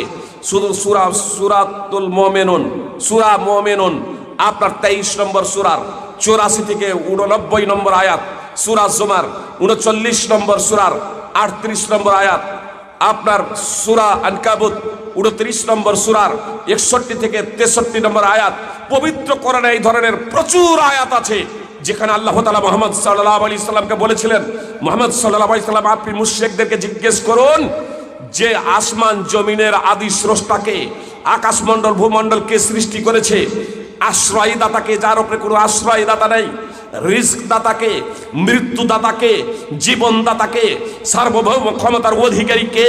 তারা উত্তর দিবে তিনি হলেন আল্লাহ। তো মুশরিকরাও আল্লাহ আল্লাহ বলতো। সুতরাং মুহাম্মদ সাল্লাল্লাহু আলাইহি সাল্লামের পিতার নাম আব্দুল্লাহ, স্বয়ং আব্দুল মুত্তালিব রেখেছিল আব্দুল্লাহ, আল্লাহর বান্দা। সুপ্রিয় ভাই এবং বোন, আমরা তো মুসলমান, বর্তমানে ছেলেদের নাম রাখতেও সঠিকভাবে জানি না। আর আপনার যাদেরকে মুশরিক বলছেন সেই মুশরিক তারা নিজেদের সন্তানদের নামও রাখছে আব্দুল্লাহ, জি, নাম রাখছে আলী, নাম রাখছে মুহাম্মদ, নাম রাখছে আবু তালেব। সুপ্রিয় ভাই এবং বোন, আপনার তারপরে ওই মুশরিকরা কোশ্চিন কালে ও জান্নাতে যাবে না, তারা আল্লাহ আল্লাহ বলতো। সুপ্রিয় ভাই এবং বোন, আব্দুল্লাহ ইবনে আব্বাস রাদিয়াল্লাহু তাআলা আনহু বলছেন, মুশরিকরা যখন কাবার তওয়াফ করত তখন তারা পাঠ করত লাব্বাইকা লা শারীকা লাক। মুশরিকরা তালবিয়া পাঠ করত। জি, আপনারা টিভির পর্দায় বা মোবাইলে আপনার কাবার মসজিদে হারামের একবার ছবিটা দেখবেন, সেখানে দেখবেন সব পাঠ করছে তালবিয়া, লাব্বাইক আল্লাহুম্মা লাব্বাইক, লাব্বাইক লা শারীকা লাক লাব্বাইক, ইন্নাল হামদা ওয়ান নি'মাতা লাকা ওয়াল মুলক লা শারীকা লাক। এ তালবিয়া ধ্বনিতে আপনার মুখরিত আপনার 24 ঘন্টা পাঁচ ওয়াক্তের নামাজের টাইম ব্যতীত। জি, পাঁচ ওয়াক্তের নামাজের টাইম বলতে আপনার ইকামত যখন শুরু হয়ে যায় আর যতক্ষণ না সালাম ফেরাই তার আগে পর্যন্ত তওয়াফ চলতেই থাকে। আর আপনার নিত্য নতুন আপনার উমরাকারীরা প্রবেশ করতেই থাকে, আপনার হজের টাইমে হজ সম্পাদনকারীরা প্রবেশ করতেই থাকে। আর তারা পাঠ করেন লাব্বাইক লা শারীকা লাক লাব্বাইক, এ তালবিয়া পাঠ করেন। ইবনে আব্বাস রাদিয়াল্লাহু তাআলা আনহু বলছেন, মুশরিকরা কাবাকে প্রদক্ষিণ করছে আর তারা বলছে লাব্বাইক লা শারীকা লাক, হে আল্লাহ তোমার দরবারে আমরা উপস্থিত, তোমার কোনো শরীক নাই, তোমার কোনো বংশীদার নাই, তোমার কোনো পার্টনারশিপ নাই। কে বলছে? মুশরিকরা বলছে। মুহাম্মদ সাল্লাল্লাহু আলাইহি সাল্লাম তিনি পার্শ্বেই ছিলেন। মুশরিকদের মুখ থেকে এ আওয়াজ, এ ধ্বনি শোনার পরে মুহাম্মদ সাল্লাল্লাহু আলাইহি সাল্লাম বলেছিলেন, ওয়াইলাকুম কাদ কাদ, এই জায়গায় তোমরা থেকে যাও, থেমে যাও, এই জায়গাতেই তোমরা থেমে যাও। তোমরা যে বলছো লাব্বাইক লা শারীকা লাক, হে আল্লাহ তোমার দরবারে আমরা উপস্থিত, তোমার কোনো শরীক নাই, তোমার কোনো বংশীদার নাই, তোমার কোনো পার্টনারশিপ নাই, লা ইলাহা ইল্লাল্লাহ, এরও তো তাৎপর্য এটাই। মুহাম্মদ সাল্লাল্লাহু আলাইহি সাল্লাম তো এরই আহ্বান জানিয়েছিলেন, ইয়া আইয়ুহান নাস কুল লা ইলাহা ইল্লাল্লাহু তুফলিহু, হে মানব জাতি তোমরা বলো লা ইলাহা ইল্লাল্লাহ, সফল হবে, তোমরা কামিয়াব হয়ে যাবে, লা ইলাহা ইল্লাল্লাহ বলো।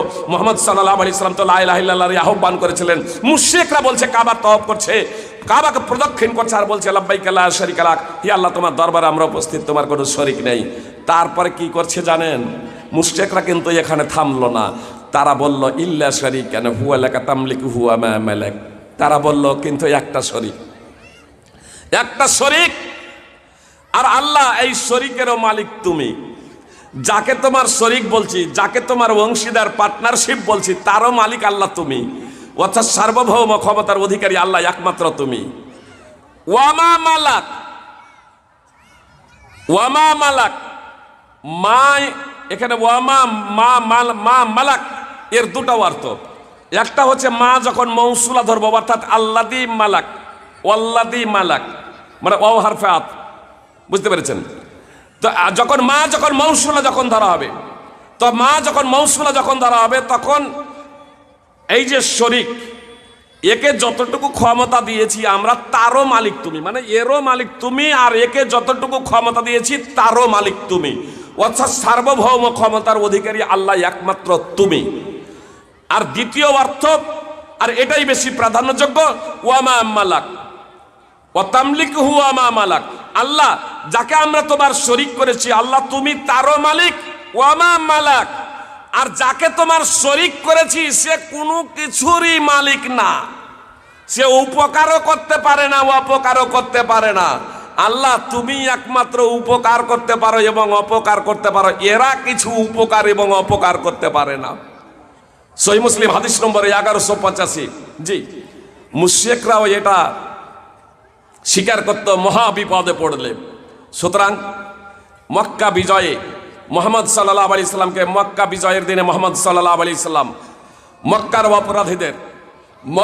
অপরাধীদের জালেমদের, যারা মুহাম্মদ সাল্লাল্লাহু আলাইহি সাল্লামকে মক্কা ত্যাগ করতে বাধ্য করেছিল, যারা মুহাম্মদ সাল্লাল্লাহু আলাইহি সাল্লামের সঙ্গী সাথীদের উপরে জুলম ও অত্যাচার করেছিল, যারা অনেক মুসলিমকে সাহাবীকে শহীদ করে দিয়েছিল, মুহাম্মদ সাল্লাল্লাহু আলাইহি সাল্লাম মক্কা বিজয়ের দিনে তাদেরকে ক্ষমা করে দিয়েছিলেন। 4 জন ব্যক্তি ছাড়া, সেই 4 জন ব্যক্তির মধ্যে একজন ছিল ইকরিমা। এই ইকরিমা মক্কা ত্যাগ করে পালিয়ে যাচ্ছে শাম দেশের দিকে, সুপ্রিয় ভাই এবং বোন। আর যখন নৌকায় আরোহণ করেছে, নৌকা যখন মাঝ নদীতে পৌঁছেছে, তখন ঝড়ের কবলে পড়েছে। তখন নৌকার যারা নাবিক ছিল, মাঝি ছিল, তারা বলছে আখলিসু ফা ইন্না আলিহাতাকুম লা তুগনি আনকুম শাইয়ান হাবুনা, তোমরা একাগ্র চিত্তে বিশুদ্ধ অন্তঃকরণে একমাত্র আল্লাহকে ডাকো। এই মহাবিপদে আল্লাহ ছাড়া তোমাদের কেউ পরিত্রাণ দিতে পারে না। তোমাদের দেবী দেবতা প্রতিমা মূর্তিগুলো কোনো তোমাদের কাজ দেবে না, তোমাদের উপকারে আসবে না। ইকরিমার হৃদয়ে দাগ কেটে যাচ্ছে। আরে যেদিকে মুহাম্মদ সাল্লাল্লাহু আলাইহি সাল্লাম এতদিন আহ্বান জানিয়েছেন, সেই কথাটাই তো নাবিকেরাও বলে, সেই কথাটাও তো মাঝিরাও বলে যে এই মহাবিপদে দেবী দেবতা প্রতিমা লাত মানাত উজ্জা এরা কোনো উপকার করতে পারে না, এরা কোনো উপকার করতে পারে না। যে এটাই চূড়ান্ত বাস্তব। যে মাজারে দেখছেন না একটা বাক্স ওখানে রাখা আছে, মাজারে বাক্স রাখা আছে, বলছে দাতা বাবার নামে দান করেন। কেন বাক্সটা রাখা আছে? ওরা খুব ভালোভাবেই জানে যে যাকে দাতা বাবা বলছে তার কোনো উপকার এবং অপকার করার ক্ষমতা নেই। না হলে ও পীর তো ওই আর বেশি ভক্ত, তো তাকে কি দিবে না? কিন্তু ওই বাক্সটা না থাকলে সে না খেয়ে মারা যাবে। এই জন্য বাক্সটা জনগণ আর কতদিন জাহালাত এবং অজ্ঞতা বহন করে বয়ে বেড়াবেন? সুপ্রিয় ভাই এবং বোন, যে মারা গেছে, যার ইন্তেকাল হয়ে গেছে, সে কোনো উপকার করতে পারে না, অপকার করতে পারে না। স্বয়ং মুহাম্মদ সাল্লাল্লাহু আলাইহি সাল্লাম বলছেন ইদা মাতাল ইনসানু ইনকাতা আনহু আমালু, মানুষ যখন মারা যায় তখন তার সমস্ত কর্ম বন্ধ হয়ে যায়। সুপ্রিয় ভাই এবং বোন, মানুষের ইন্তেকাল হয়ে গেলে তার কর্ম বন্ধ হয়ে যায়। সহিহ মুসলিম হাদিস নম্বর 1631। তো যতই বড় ওয়ালি আউলিয়া হোক না কেন, তাদের তো কর্ম বন্ধ হয়ে যায়, এ কথা মুহাম্মদ সাল্লাল্লাহু আলাইহি সাল্লাম বললেন। আর ও পীরও তার আচরণের দ্বারা ও বুঝিয়ে দিচ্ছে সে উপকার এবং অপকার করতে পারে না। কিন্তু আমরা জনগণ, সাধারণ মানুষ, আমরা ওর কাছেই গিয়ে বলছি বিপদ আপদ থেকে আপনি উদ্ধার করুন। সুপ্রিয় ভাই এবং বোন, এটা বড় ধরনের শিরক, মুশরিকে পরিণত হয়ে যাবেন। আপনার আকীদা থেকে ওই মক্কার মুশরিকদের আকীদা তুলনামূলক ভালো ছিল, তারপরেও তারা মুসলমান হতে পারেনি, তারা কোনোদিনই জান্নাতে যাবে না। সুপ্রিয় ভাই এবং বোন, এজন্য আপনাদেরকে বলবো সেই বিষয় থেকে ফিরে আসুন। মক্কার মুশরিকরা, নাবিকেরা, মাঝিরা বলছে আখলিসু, একাগ্র চিত্তে বিশুদ্ধ অন্তঃকরণে আল্লাহকে ডাকো, একাগ্র চিত্তে বিশুদ্ধ অন্তঃকরণে আল্লাহকে ডাকো। এই মহাবিপদে তোমাদের দেবী দেবতা প্রতিমা মূর্তি লাত মানাত উজ্জা তোমাদের কোনো উপকার করতে পারে না। ইকরিমার হৃদয়ে দাগ কেটে যাচ্ছে। এদিকেই তো মুহাম্মদ সাল্লাল্লাহু আলাইহি সাল্লাম আহ্বান জানাচ্ছেন, তিনি দৃঢ় প্রতিজ্ঞাবদ্ধ হয়ে যাচ্ছেন, আল্লাহ এই যাত্রায় যদি বেঁচে যায় আমি আর শাম দেশ যাব না, আমি আর সিরিয়া যাব না, আমি ফিরে যাব মুহাম্মদ সাল্লাল্লাহু আলাইহি সাল্লামের কাছে। আর মুহাম্মদ সাল্লাল্লাহু আলাইহি সাল্লামের হাতে হাত রেখে আমি কালেমায়ে শাহাদাত পাঠ করে মুসলমান হয়ে যাব। সুপ্রিয় ভাই এবং বোন, সেই যাত্রায় ইকরিমা বেঁচে যাচ্ছে। আর সিরিয়া নয়, শাম দেশ নয়, মুহাম্মদ সাল্লাল্লাহু আলাইহি সাল্লামের কাছে এসে কালেমায়ে শাহাদাত আশহাদু আল্লা ইলাহা ইল্লাল্লাহ ওয়া আশহাদু আন্না মুহাম্মাদান আবদুহু ওয়া রাসূলুহু পাঠ করে মুসলমান হয়ে যাচ্ছেন। সুনানে নাসাই হাদিস নম্বর 4067। সুপ্রিয় ভাই এবং বোন, তো মুশরিকরাও বলতো লাব্বাইকা লা শারিকা লাক, হি আল্লাহ তোমার দরবারে আমরা উপস্থিত, তোমার কোনো শরিক নাই।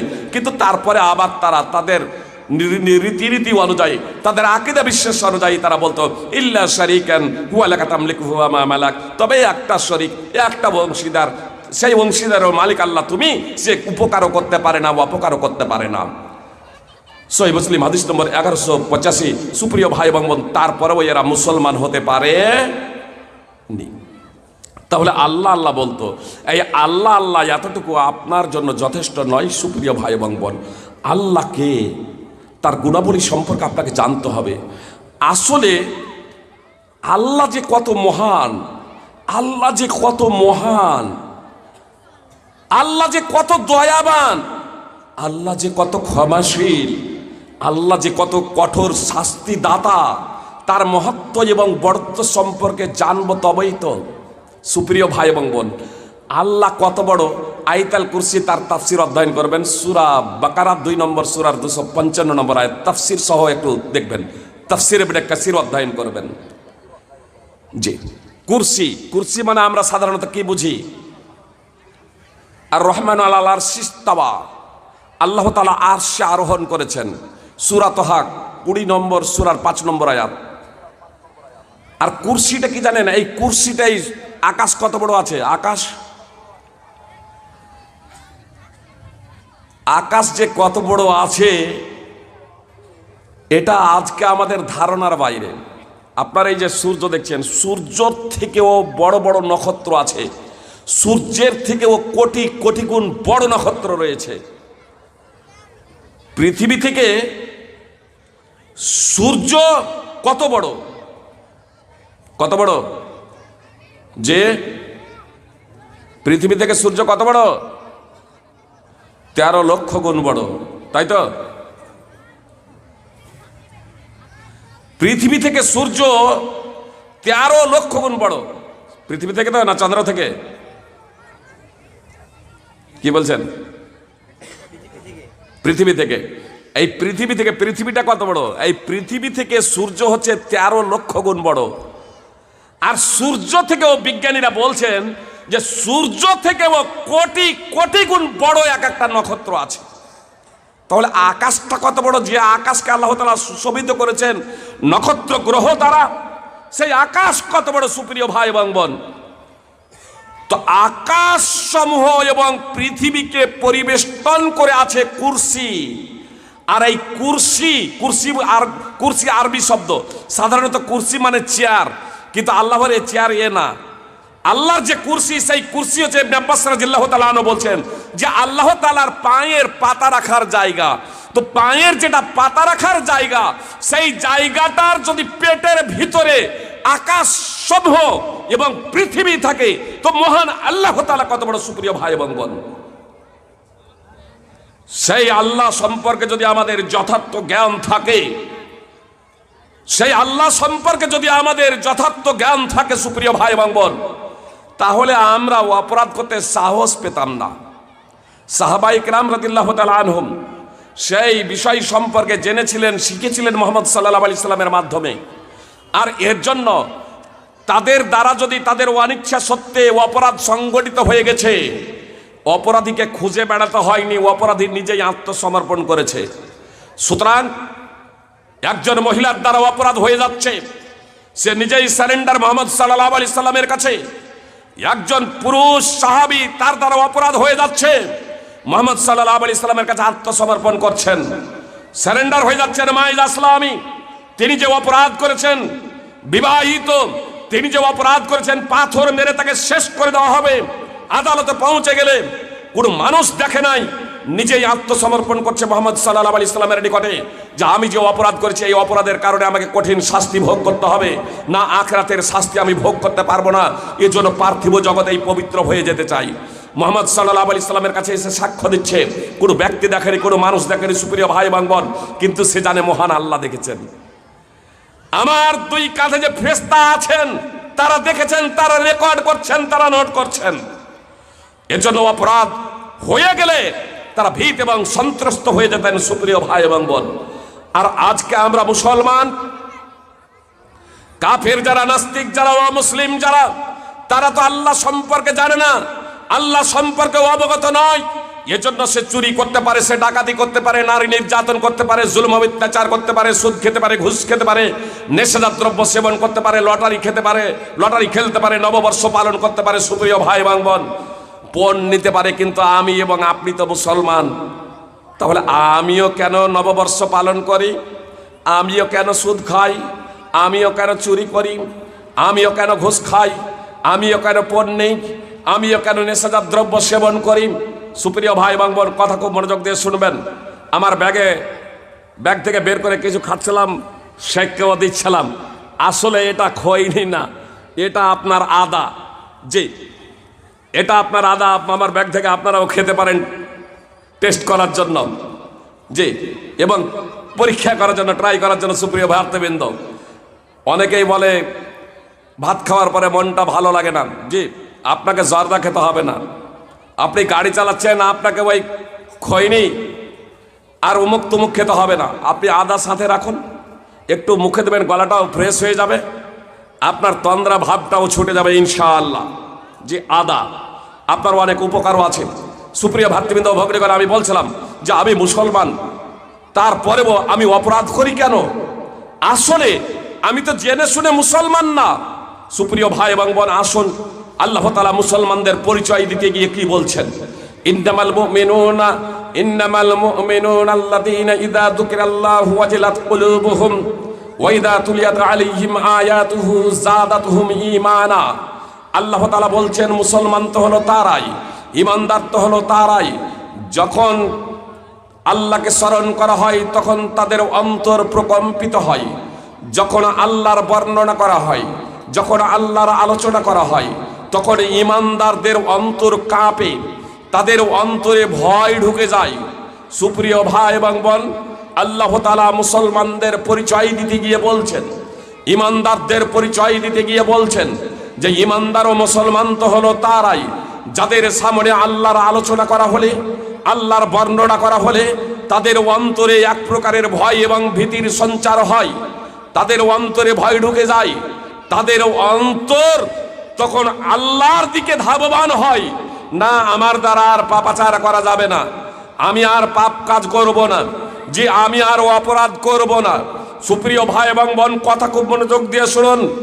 আমরা যদি মনোযোগ দিয়ে কথা যদি শুনি আর অন্তরে যদি ঈমান থাকে, তাহলে এটা হবেই হবে। সুপ্রিয় ভাই এবং বোন, এর জ্বলন্ত প্রমাণ আজকেও যে বেশ কিছু জায়গাতে বক্তব্য দিয়েছি, বক্তব্য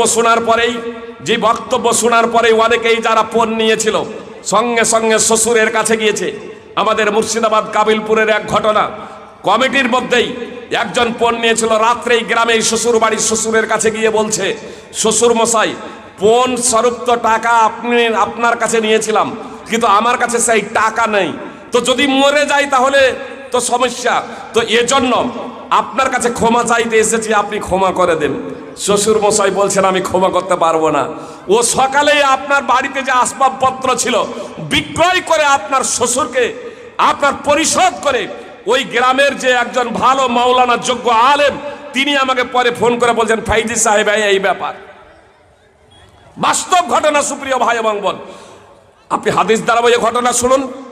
হাদিস দ্বারা একটা ঘটনা বলি, তাহলে আপনাদের সুবিধা হবে।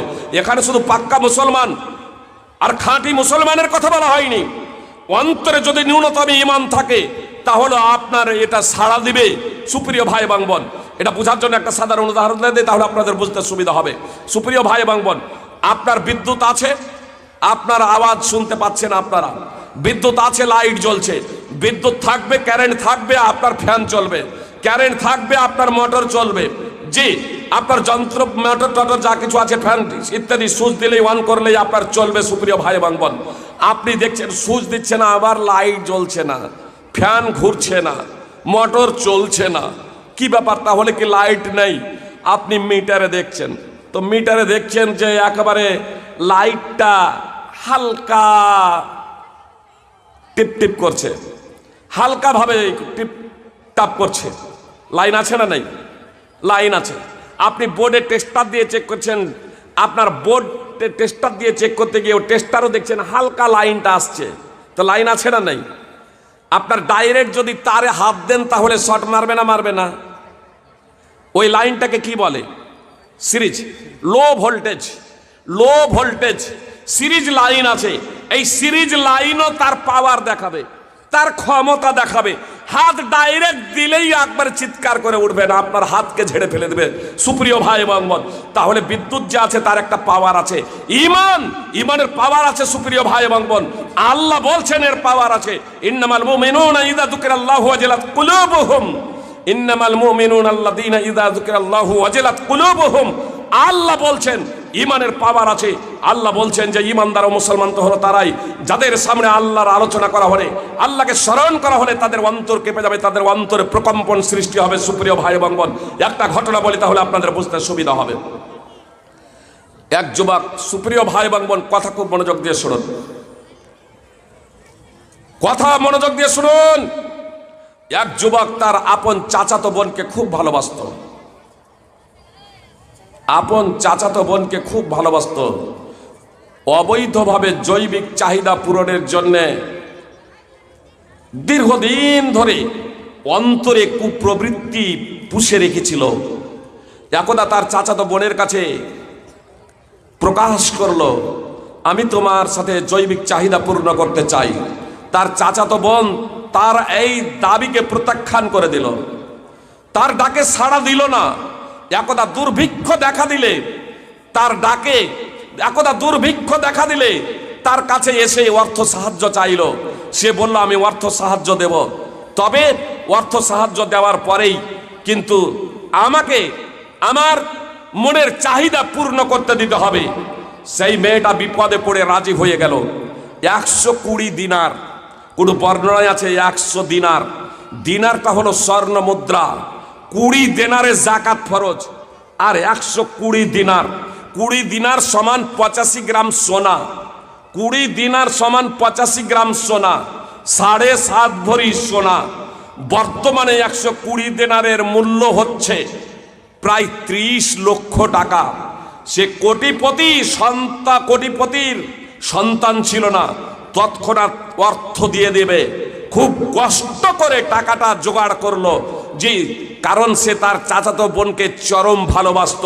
আর কষ্ট করে টাকাটা জোগাড় করে তার চাচাতো বোনের কাছে নিয়ে গিয়ে তাকে বলছে, এবার তোমার আর আমার মাঝে তৃতীয় কোনো ব্যক্তি থাকবে না, এবার আমি তোমাকে পেতে চাই, ভোগ করতে চাই। জি, টাকা দিয়ে দেওয়ার পরে নির্জনে তার চাচাতো বোনকে শুইয়ে দিয়ে তার 2 উরুর ওপরে উঠেও বসেছে। এহেন মুহূর্তে তার চাচাতো বোনের মুখ থেকে উচ্চারিত হচ্ছে, ইত্তাকিল্লাহ ওয়ালা তাফুদ্দাল খাতামা ইল্লা বিহাক্কি। তুমি আল্লাহকে ভয় করো, আল্লাহকে ভয় করো। বৈধ অধিকার ছাড়া তুমি আল্লাহকে ভয় করো। বৈধ অধিকার ছাড়া মেহেরকৃত শীল তুমি ভেঙো না। আল্লাহকে ভয় করো, বৈধ অধিকার ছাড়া মেহেরকৃত শীল তুমি ভাঙবে না। ফাকুন্ত ও তারাক্তুহা, সেই ব্যক্তি বলছে, আমি দাঁড়িয়ে গেলাম, মনের খাহেশ পূর্ণ করলাম না, মনের চাহিদা মিটালাম না। তৎক্ষণাৎ তার 2 উরু থেকে নেমে গেলাম, তৎক্ষণাৎ তার 2 পা থেকে নেমে গেলাম, এবং আমি তাকে যে স্বর্ণ মুদ্রা দিয়েছিলাম তাও ছেড়ে দিলাম। একমাত্র আল্লাহর ভয়ে। সুপ্রিয় ভাই এবং বোন, সেই যুবক, এই যুবকের কথা মুহাম্মদ সাল্লাল্লাহু আলাইহি সাল্লাম হাদিসে বর্ণনা করেছেন। সহিহ বুখারী মুসলিমের হাদিস, সহিহ বুখারী হাদিস নম্বর 2215 এবং 2272, 3465 এবং সহিহ মুসলিম হাদিস নম্বর 2743। সুপ্রিয় ভাই এবং বোন, এ যুবক হচ্ছে বানি ইসরাইলের পূর্ব নবীর উম্মত। সুপ্রিয় ভাই এবং বোন, সেই নবীর উম্মত একজন যুবক পাপাচারী মুসলমান। এই পাপাচারী মুসলমান হওয়া সত্ত্বেও দীর্ঘদিন যাবতে যে চাচাতো বোনকে চরম ভালোবেসেছিল, তার সাথে জৈবিক চাহিদা পূর্ণ করার জন্য যখন তার নাগালের মধ্যে এসে গিয়েছে তার চাচাতো বোন, আর আপনার পূর্ণ নিয়ন্ত্রণের মধ্যে জৈবিক চাহিদা কয়েক সেকেন্ডের মধ্যেই পূর্ণ করতে যাবে, আর এহেন সময়ে যখন ইত্তাকিল্লাহ, আল্লাহকে ভয় করো, এই আওয়াজ যখন তার কানে এসে পৌঁছাচ্ছে, সুপ্রিয় ভাই এবং বোন, সঙ্গে সঙ্গে পাপাচার বন্ধ করে দিচ্ছে এবং সঙ্গে সঙ্গে আল্লাহকে ভয় করে আল্লাহর সন্তুষ্টি অর্জনে তাকে যে প্রায় 30 লক্ষ টাকা দিয়েছিল, 120 দিনার স্বর্ণ মুদ্রা, সেই স্বর্ণ মুদ্রাও ছেড়ে দিচ্ছে। আল্লাহর নাম শুনলে অন্তর কাঁপবে না? এই ব্যক্তি উদাহরণ দেওয়ার উদ্দেশ্য হলো যে এই ব্যক্তি খাঁটি মুসলমান ছিল না। যদি খাঁটি মুসলমান হতো তাহলে অবৈধ ভাবে প্রেমের জন্য, জৈবিক চাহিদা পূরণের জন্য আপন চাচাতো বোনকে ফুসলাতো না। দীর্ঘদিন ধরে এই কাজে সে নিয়োজিত ছিল, কিভাবে তাকে পটানো যায়। কিন্তু যেমনই আল্লাহকে ভয় করে এই শব্দটা তার কানে ঢুকেছে, সঙ্গে সঙ্গে ভীত সন্ত্রস্ত হয়ে 30 লক্ষ টাকাও ছেড়ে দিয়েছে, 120 দিনার স্বর্ণ মুদ্রাও ছেড়ে দিয়েছে। সুপ্রিয় ভাই এবং বোন, আমরা ইমানদার তো, আমরা মুসলমান তো। সুপ্রিয় ভাই এবং বোন, মুয়াজ্জিন ডাক দিচ্ছেন, হাইয়া আলাস সালাহ, হাইয়া আলাল ফালাহ, এসো নামাজের দিকে, এসো সফলতার দিকে। কই একবারও তো আমাদের মনে এটা উদয় হয় না যে আমরা কাজকর্ম ছেড়ে দিয়ে এখন নামাজে যাই। জালসা তো শুনতে এসেছেন সুপ্রিয় ভাই এবং বোন, কথা খুব মনোযোগ দিয়ে শুনুন। এ জালসা শোনার পরে, বক্তব্য শোনার পরে যদি জীবনে বিন্দু মাত্র পরিবর্তন যদি না আসে, আপনি যদি কাল থেকে নামাজি না হন সুপ্রিয় ভাই এবং বোন, যদি নেশাজাত দ্রব্য সেবন করা বন্ধ না করেন, পাপাচার যদি বন্ধ না করেন, যারা পণ নিয়েছেন পণ যদি ফেরত যদি না দেন, কাল কিয়ামতের মাঠে যেদিন আপনার অর্থমূল্য থাকবে না, যেদিন সম্পদ থাকবে না, আপনার নেকি কেটে যার কাছে টাকা অবৈধভাবে নিয়েছেন তাকে কেটে নেওয়া হবে আপনার নেকি সমূহ। সুপ্রিয় ভাই এবং বোন, একজন ইমানদার ব্যক্তি কখনো এটা চুপ করে থাকতে পারে না সুপ্রিয় ভাই এবং বোন। এজন্য আপনাদের কাছে আমার বিনীত অনুরোধ সুপ্রিয় ভাই এবং বোন, আসুন ইসলামকে বোঝার চেষ্টা করি। আসলে আমরা মুসলিম হয়ে নেই, জীবনে পরিবর্তন আসবে কেমনে? দ্বিতীয় পয়েন্ট ছিল ওয়াইদা তুলিয়াত আলাইহিম আয়াতুহু যাদাতহুম ঈমানা, মানে ঈমান থাকলে, ঈমানের যে পাওয়ার আছে, আমি বললাম আপনাদের, আল্লাহ তাআলা বলছেন যখন ঈমানদারদের সামনে, মুসলমানদের সামনে আল্লাহর বাণী সমূহ তেলাওয়াত করা হবে, তখন তাদের ঈমান বৃদ্ধি হবে। সুপ্রিয় ভাই এবং বোন, কথা খুব মনোযোগ দিয়ে শুনুন সুপ্রিয় ভাই এবং বোন।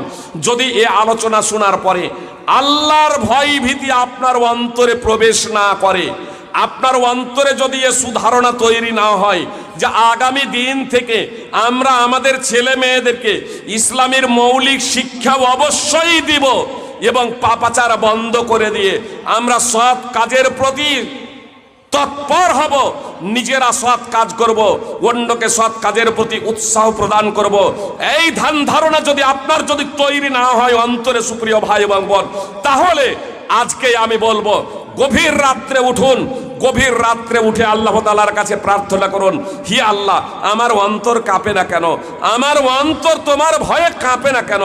তাহলে কি আমার অন্তরে ঈমান নেই? হি আল্লাহ তুমি নিজ রহমতে, নিজ দয়ায় তুমি আমার অন্তরে ঈমানকে ভরে দাও। আল্লাহ তাআলার কাছে প্রার্থনা করুন, ক্রন্দন করুন সুপ্রিয় ভাই এবং বোন। মৃত্যু অবধারিত, মৃত্যু অবধারিত সুপ্রিয় ভাই এবং বোন। হে যুবক এবং যুবতী, আজকে একবিংশ শতাব্দীতে আপনার পশ্চিমাদের দিকে তাকাচ্ছেন, আর সেই পশ্চিমারাই তাদের জীবনে অতিষ্ঠ হয়ে গিয়ে তারা কালেমায়ে শাহাদাত পাঠ করে মুসলমান হয়ে যাচ্ছেন। আপনার এই এটা তো 2025 পড়ে গিয়েছে আজকে 4 তারিখ। জি, আপনার গত বছর আপনার রমাজানের আগে হার্ভার্ড বিশ্ববিদ্যালয়ের স্টেম সেল ওষুধের উদ্ভাবক মার্কিন বিজ্ঞানী হেনরি ক্লাসেন কালেমায়ে শাহাদাত পড়ে মুসলমান হয়ে গেছেন। জাপানের বিজ্ঞানী আতোশি কামাল আকুদা আপনার 2022-এ কালেমায়ে শাহাদাত পাঠ করে তিনিও মুসলমান হয়ে গেছেন। আপনার আমেরিকার শীর্ষস্থানীয় খ্রিস্টান ধর্মযাজক, খ্রিস্টান পণ্ডিত কালেমায়ে শাহাদাত করে মুসলমান হয়ে গেছেন। আপনার ব্রিটেনের শীর্ষস্থানীয় ধনী ব্যক্তি আলফি বেস্ট কালেমায়ে শাহাদাত পাঠ করে মুসলমান হয়ে গেছেন। আপনার বিগত 5 বছরে শুধু সৌদি আরবেই প্রায় 3.5 লক্ষ মুসলমান কালেমায়ে শাহাদাত পাঠ করে মুসলমান হয়েছেন। আর আজকে আমরা মুসলমানরা খুব সহজে ইসলামটাকে পেয়েছি বলে এই ইসলামের মর্যাদা বুঝি না। সুপ্রিয় ভাই এবং বোন, আমি আপনাদের বলবো, মরে দেখুন তারপরে কি হয়, মরে দেখুন সুপ্রিয় ভাই এবং বোন। আমার টাইম যেহেতু প্রায় শেষ, এজন্য আমি শেষের দিকে মাত্র কয়েকটি কথা বলছি, কথা একটু মনোযোগ দিয়ে শুনুন সুপ্রিয় ভাই এবং বোন, কথা একটু মনোযোগ দিয়ে শুনবেন। মুহাম্মদ সাল্লাল্লাহু আলাইহি সাল্লাম, সামরা বিন জুনদাব রাদিয়াল্লাহু তাআলা আনহু যে বিখ্যাত হাদিসের কথা বললাম, সামরা বিন জুনদাব, সহিহ বুখারীতে ইমাম বুখারী রাহিমাহুল্লাহ তার দ্বারা বর্ণিত হাদিসটিকে 3 বার উল্লেখ করেছেন। 1143 নম্বর হাদিস সংক্ষিপ্তভাবে, 1386 নম্বর হাদিস বিস্তারিতভাবে, 7047 নম্বর হাদিস বিস্তারিতভাবে। এই 3টি হাদিস আপনারা দেখবেন সহিহ বুখারী।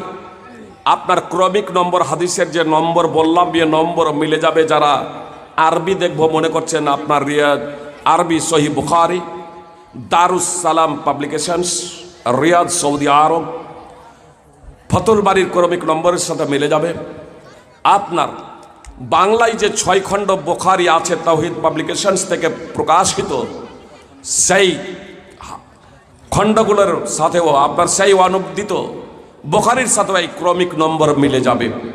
মুহাম্মদ সাল্লাল্লাহু আলাইহি সাল্লাম একদা দেখলেন একটা লোক শুয়ে আছে আর একটা লোক দাঁড়িয়ে আছে। দাঁড়ানো ব্যক্তি শায়িত ব্যক্তির মাথায় পাথর দিয়ে মারছেন, আর মাথাটা চূর্ণ বিচূর্ণ হয়ে যাচ্ছে, চূর্ণ বিচূর্ণ হয়ে যাচ্ছে। মাথা চূর্ণ বিচূর্ণ হয়ে গেল মানে থেকে যাবে এমনটি না, আবার মাথাটা আগের মতো স্বাভাবিক হচ্ছে। আবার পাথর দিয়ে মারছেন, চূর্ণ বিচূর্ণ হচ্ছে, পাথরটা ছিটকে গিয়ে দূরে পড়ছে। যতক্ষণ পাথরটি কুড়িয়ে নিয়ে আসছেন ততক্ষণ মাথাটি আগের মতো স্বাভাবিক হয়ে যাচ্ছে। আবার মারছেন ইলা ইয়াউমিল কিয়ামা, এইভাবে কিয়ামত পর্যন্ত তাকে প্রহার করা হবে। মুহাম্মদ সাল্লাল্লাহু আলাইহি সাল্লাম, জিবরিল এবং মিকাইল আলাইহিমাস সালাম এই দুইজন বিখ্যাত ফেরেশতাকে জিজ্ঞেস করলেন, যে লোকটাকে এইভাবে প্রহার করা হচ্ছে এই লোকটাকে, সুপ্রিয় ভাই এবং বোন কথা খুব মনোযোগ দিয়ে শুনুন, আল্লাহ রাসূল সাল্লাল্লাহু আলাইহি সাল্লাম জিজ্ঞেস করলেন যে লোকটাকে এইভাবে মারা হচ্ছে এই লোকটাকে। তো মুহাম্মদ সাল্লাল্লাহু আলাইহি সাল্লামকে বলা হলো এই লোকটা কোরআন অনুযায়ী জীবনযাপন করতো না, এই লোকটা কোরআন অনুযায়ী চলতো না। ওয়া নামু আনিস সালাতিল মাকতুবা, যারা আলেম ওলামা আছেন তারা বুঝে গিয়েছেন। ওয়া নামু আনিস সালাতিল মাকতুবা, ফেরেশতারা জবাব দিচ্ছেন ওয়া নামু আনিস সালাতিল মাকতুবা, এ কথা বলছেন না ওয়া নামু আনিস সালাওয়াতিল মাকতুবা। সালাতের বহুবচন সালাওয়াত, সালাওয়াত বলছেন না, সালাত বলেছেন। এজন্য ইমাম ইবনে হাজার আসকালানী রাহিমাহুল্লাহ সহিহ বুখারীর ভাষ্য ফাতুল বারিতে 1143 নম্বর হাদিসের ভাষ্যে ইমাম ইবনে হাজার আসকালানী রাহিমাহুল্লাহ বলছেন, ইমাম বুখারীর অধ্যায় রচনা করা দেখে প্রতীয়মান হয় যে এই ব্যক্তি এশার নামাজ পড়তো না। এশার নামাজ, এক ওয়াক্তের নামাজ না পড়ার জন্যে, নামাজ তো পড়তো কিন্তু এক ওয়াক্তের নামাজ, এশার নামাজ পড়তো না। এই এক ওয়াক্তের নামাজ না পড়ে মারা যাবার কারণে তার যদি এই কঠোর শাস্তি হয় যে কিয়ামত না হওয়া পর্যন্ত তাকে কঠোর শাস্তি দেওয়া হবে, পাথর দিয়ে তার মাথাকে বারবার চূর্ণ বিচূর্ণ করা হবে। সুপ্রিয় ভাই এবং বোন, তাহলে আমরা যারা বেনামাজি আছি তাদের বেনামাজি অবস্থায় যদি মৃত্যু হয়ে যায় কি পরিণতি হতে পারে? সুপ্রিয় ভাই এবং বোন, এজন্য নবী রাসূল তারাও তাদের সন্তান সন্ততিদের দিনের দিকে আমৃত্যু আহ্বান করে গিয়েছেন। ওয়া আনদির আশিরাতাকাল আকরাবিন, সূরাতুশ শুআরা 26 নম্বর সূরার 214 নম্বর আয়াত যখন অবতীর্ণ হয়েছিল মুহাম্মদ সাল্লাল্লাহু আলাইহি সাল্লামের উপরে, মুহাম্মদ সাল্লাল্লাহু আলাইহি সাল্লাম নিজের গোত্র বংশের লোকেদেরকে আহ্বান করেছিলেন। আপন চাচার নাম ধরে ডাক দিয়েছিলেন, আব্বাস চাচা যান, নিজেকে বাঁচান জাহান্নাম থেকে, নিজেকে বাঁচান। আল্লাহ তাআলার দরবারে আমি আপনার জন্য কিছুই করতে পারবো না। যদি নিজে এখান থেকে প্রস্তুতি গ্রহণ না করে যান, জাহান্নাম থেকে বাঁচার জন্য যদি প্রস্তুতি গ্রহণ না করেন, নিজের ফুফি সাফিয়া রাদিয়াল্লাহু তাআলা আনহার নাম ধরে সম্বোধন করে বলেছিলেন, ফুফি যান, নিজেকে জাহান্নাম থেকে বাঁচান, আল্লাহর দরবারে আমি আপনার জন্য কিছুই করতে পারবো না। শুধু তাই নয়, নিজের কলিজার টুকরা ফাতেমা রাদিয়াল্লাহু তাআলা আনহাকে সম্বোধন করে বলেছিলেন, ইয়া ফাতেমা আনকিদি নাফসাকি মিনান নার, হে কলিজার টুকরা ফাতেমা, নিজেকে জাহান্নামের আগুন থেকে বাঁচাও। ইয়া ফাতেমা তো বিনতে মুহাম্মদ, ইয়া ফাতেমা তো বিনতে মুহাম্মদ সালিনি মাশিতি মিম্মালি লা উগনি আনকি মিনাল্লাহি শাইআ। হে মুহাম্মাদের কন্যা ফাতেমা, নবী রাসূলের সম্রাট মুহাম্মদ সাল্লাল্লাহু আলাইহি সাল্লাম আপন কলিজার টুকরা ফাতেমা রাদিয়াল্লাহু তাআলা আনহাকে সম্বোধন করে বলছেন, দুনিয়াতে ধন সম্পদ যা কিছু চাওয়ার আছে আমার কাছে চেয়ে নাও, পার্থিব টাকা পয়সা যা কিছু আছে আমার কাছে চেয়ে নাও, তবে আমি মুহাম্মদ সাল্লাল্লাহু আলাইহি সাল্লাম, মুহাম্মদ সাল্লাল্লাহু আলাইহি সাল্লাম বলছেন, আমি মুহাম্মদ, আমিও আল্লাহর দরবারে তোমার জন্য কিছুই করতে পারবো না যদি তুমি নিজের আকীদা এবং ঈমান সঠিক না করো, তুমি যদি জাহান্নাম থেকে বাঁচার জন্য প্রস্তুতি গ্রহণ না করো, তুমি যদি জান্নাতে যাওয়ার জন্য প্রস্তুতি গ্রহণ না করো। সুপ্রিয় ভাই এবং বোন, বুখারী মুসলিমের হাদিস, সুপ্রিয় ভাই এবং বোন, আমি এবং আপনিকে, আমার আপনার সন্তানদেরকে আজকে আমরা ইসলামী শিক্ষা দিচ্ছি না, জাহান্নাম থেকে বাঁচার জন্য কোনো প্রকারের তাদেরকে উপদেশও দিচ্ছি না। আমার থেকে হতভাগা পিতা, আমার থেকে অপদার্থ বাপ মা হিসেবে আর অন্য কেউ হতে পারে না। যদি তাদেরকে দুনিয়ার সফলতার জন্য তা আমরা চিন্তা ভাবনা করি, কিন্তু আখিরাতের সফলতার জন্য, কবরের শাস্তির জন্য, জাহান্নাম থেকে বাঁচার জন্য কোনো প্রকারের প্রস্তুতি গ্রহণ করি না, কোনো প্রকারের উপদেশ দেই না। সুপ্রিয় ভাই এবং বোন, জেনে রাখুন আপনি যদি দিন অনুযায়ী যদি চলেন, পবিত্র কোরআন এবং সুন্নাহ পবিত্র কোরআন এবং সুন্নাহকে শিখেন এবং সেই অনুযায়ী যদি জীবন যাপন করেন, তাহলে দুনিয়াতেও লাভ, আখিরাতেও লাভ। সুপ্রিয় ভাই এবং বোন, কথা শেষ করে দিচ্ছি এ কথা বলে। আল্লাহ তাআলা বলছেন, ইয়ারফাইল্লাহুল্লাযীনা আমানু মিনকুমুল্লাযীনা উতুল ইলমা দারাজাত। তোমাদের মধ্যে যারা ঈমান এনেছে এবং যাদেরকে জ্ঞান দেওয়া হয়েছে, তাদেরকে আল্লাহ তাআলা মর্যাদায় সমুন্নত করবেন। সূরা মুজাদালার 11 নম্বর আয়াতের অংশ বিশেষ। মুহাম্মদ সাল্লাল্লাহু আলাইহি উমর রাদিয়াল্লাহু তাআলা আনহু বলেন, মুহাম্মদ সাল্লাল্লাহু আলাইহি সাল্লাম বলেছেন, আল্লাহ তাআলা বলেন, ইন্নাল্লাহা ইয়ারফাউ বিহাযাল কিতাবি আকওয়ামা ওয়া ইয়াযাউ বিহি আখারিন। সহিহ মুসলিম হাদিস নম্বর 817 এবং সুনানে ইবনে মাজাহ হাদিস নম্বর 218। আল্লাহ তাআলা বলেন, অর্থাৎ হাদিসে কুদসি, মুহাম্মদ সাল্লাল্লাহু আলাইহি সাল্লাম বলেছেন, ইন্নাল্লাহা, আল্লাহ হাদিসে কুদসি নয়, মুহাম্মদ সাল্লাল্লাহু আলাইহি সাল্লাম বলেছেন, ইন্নাল্লাহা ইয়ারফাউ বিহাযাল কিতাবি আকওয়ামা। নিশ্চয় আল্লাহ তাআলা এই কিতাব অর্থাৎ পবিত্র কোরআনের মাধ্যমে কাউকে মর্যাদায় সমুন্নত করেন, আবার কাউকে অবনত করেন। যারা পবিত্র কোরআনকে ধারণ করে, পবিত্র কোরআন শিখে এবং সেই অনুযায়ী জীবনযাপন করে, আল্লাহ তাআলা পার্থিব জগতেও তাকে মর্যাদায় সমুন্নত করেন। আর যারা পবিত্র কোরআন শিখে না, সেই অনুযায়ী জীবনযাপন করে না, তাদেরকে আল্লাহ তাআলা অবনত করেন। সুপ্রিয় ভাই এবং বোন, যেদিন আমরা পবিত্র কোরআন এবং সুন্নাহকে ধারণ করেছিলাম, পবিত্র কোরআন এবং সুন্নাহর যেদিন আমরা বাহক ছিলাম, পবিত্র কোরআন এবং সুন্নাহ অনুযায়ী যেদিন আমরা প্রকৃত ঈমানদার এবং মুসলমান ছিলাম, আল্লাহ তাআলা আমাদেরকে শাসন ক্ষমতা দিয়েছিলেন, শাসন ক্ষমতা দিয়েছিলেন। সুপ্রিয় ভাই এবং বোন, প্রায় অর্ধেকটা পৃথিবীতে ইসলাম ছড়িয়ে গিয়েছিল। এই ভারতবর্ষ ও মুসলমানরা 700 বছর এই ভারতবর্ষকে শাসন করেছে। সুপ্রিয় ভাই এবং বোন, আবার মুসলমানরা প্রজা হলো কেন? কোরআন এবং সুন্নাহকে ছেড়ে দিয়েছে। এজন্য আপনাদেরকে বলবো, সুপ্রিয় ভাই এবং বোন, আসুন আমরা পবিত্র কোরআন এবং সুন্নাহ অনুযায়ী জীবনযাপন করি। সুপ্রিয় ভাই এবং বোন, আপনাদের কাছে আমি এই কথা রেখে আমার বক্তব্য ইতি করে দিচ্ছি যে আপনাদের এখানে যে মাদ্রাসা, আলহামদুলিল্লাহ, এই মাদ্রাসাকে প্রতিষ্ঠিত রাখার, এর সার্বিক উন্নয়নের জন্য আপনাদেরকে আমি সার্বিকভাবে আহ্বান জানাচ্ছি। মাদ্রাসা, কারো কারো ধারণা যে মাদ্রাসায় কি হবে, জেনে রাখবেন, এ মাদ্রাসা আছে বলে যে একাত্ম ঈমান আছে, ভালো মন্দের মধ্যে যে পার্থক্য চিনতে পারছেন, ভালো মন্দের মাঝে যে পার্থক্য বুঝতে পারছেন, এটা এখনও এই মাদ্রাসাগুলোর মাধ্যমে। সুপ্রিয় ভাই এবং বোন, আপনার 1 জানুয়ারির পত্রিকা দেখছিলাম যে বিশ্বে প্রতি 2 মিনিটে একজন করে ধর্ষণ হচ্ছে, আর ধর্ষণে আপনার আমেরিকা হচ্ছে 1 নম্বরে। আমেরিকা নারীদের উপরে জুলম, অত্যাচার এবং ধর্ষণের ক্ষেত্রে আমেরিকা হচ্ছে 1 নম্বরে, যুক্তরাষ্ট্র 1 নম্বরে। এটা আমার তথ্য না, ন্যাশনাল ক্রাইম রেকর্ডস ব্যুরোর তথ্য বলছে ভারতবর্ষ হচ্ছে আপনার ধর্ষণে 4 নম্বরে বর্তমানে, নারীদের উপরে জুলম অত্যাচারে 4 নম্বরে। অথচ ইসলাম জীবন্ত মেয়েদেরকে যেখানে প্রথিত করা হতো, সেখানে নারীদের যে মর্যাদা দিয়েছে, মেয়ে হিসেবে রাজকন্যা, জি, স্ত্রী হিসেবে রাজরানী, আর বৃদ্ধা হিসেবে রাজমাতা। আর এই ইসলাম আছে বলে এখনো বৃদ্ধা যারা আছেন কিছুটা সম্মান পাচ্ছেন। ও অন্যথায় আপনার বৃদ্ধাশ্রমে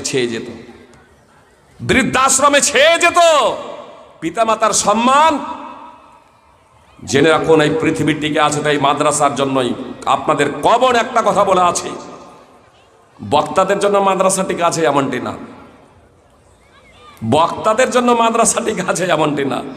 বক্তাদের আজকে তো খুব করুণ অবস্থা। এ বক্তারাই তৈরি হবে কি করে যদি মাদ্রাসায় না থাকে? মাদ্রাসায় যদি না থাকে, ভালো মন্দর পার্থক্য বুঝতে পারবে না। সুপ্রিয় ভাই এবং বোন, সবাই নেই এখানে কথা ইতি করে দিচ্ছি। আপনাদের বলবো, আপনারা, এটা ছেলেদের মাদ্রাসা না মেয়েদের? ছেলে মেয়ে দুটোই।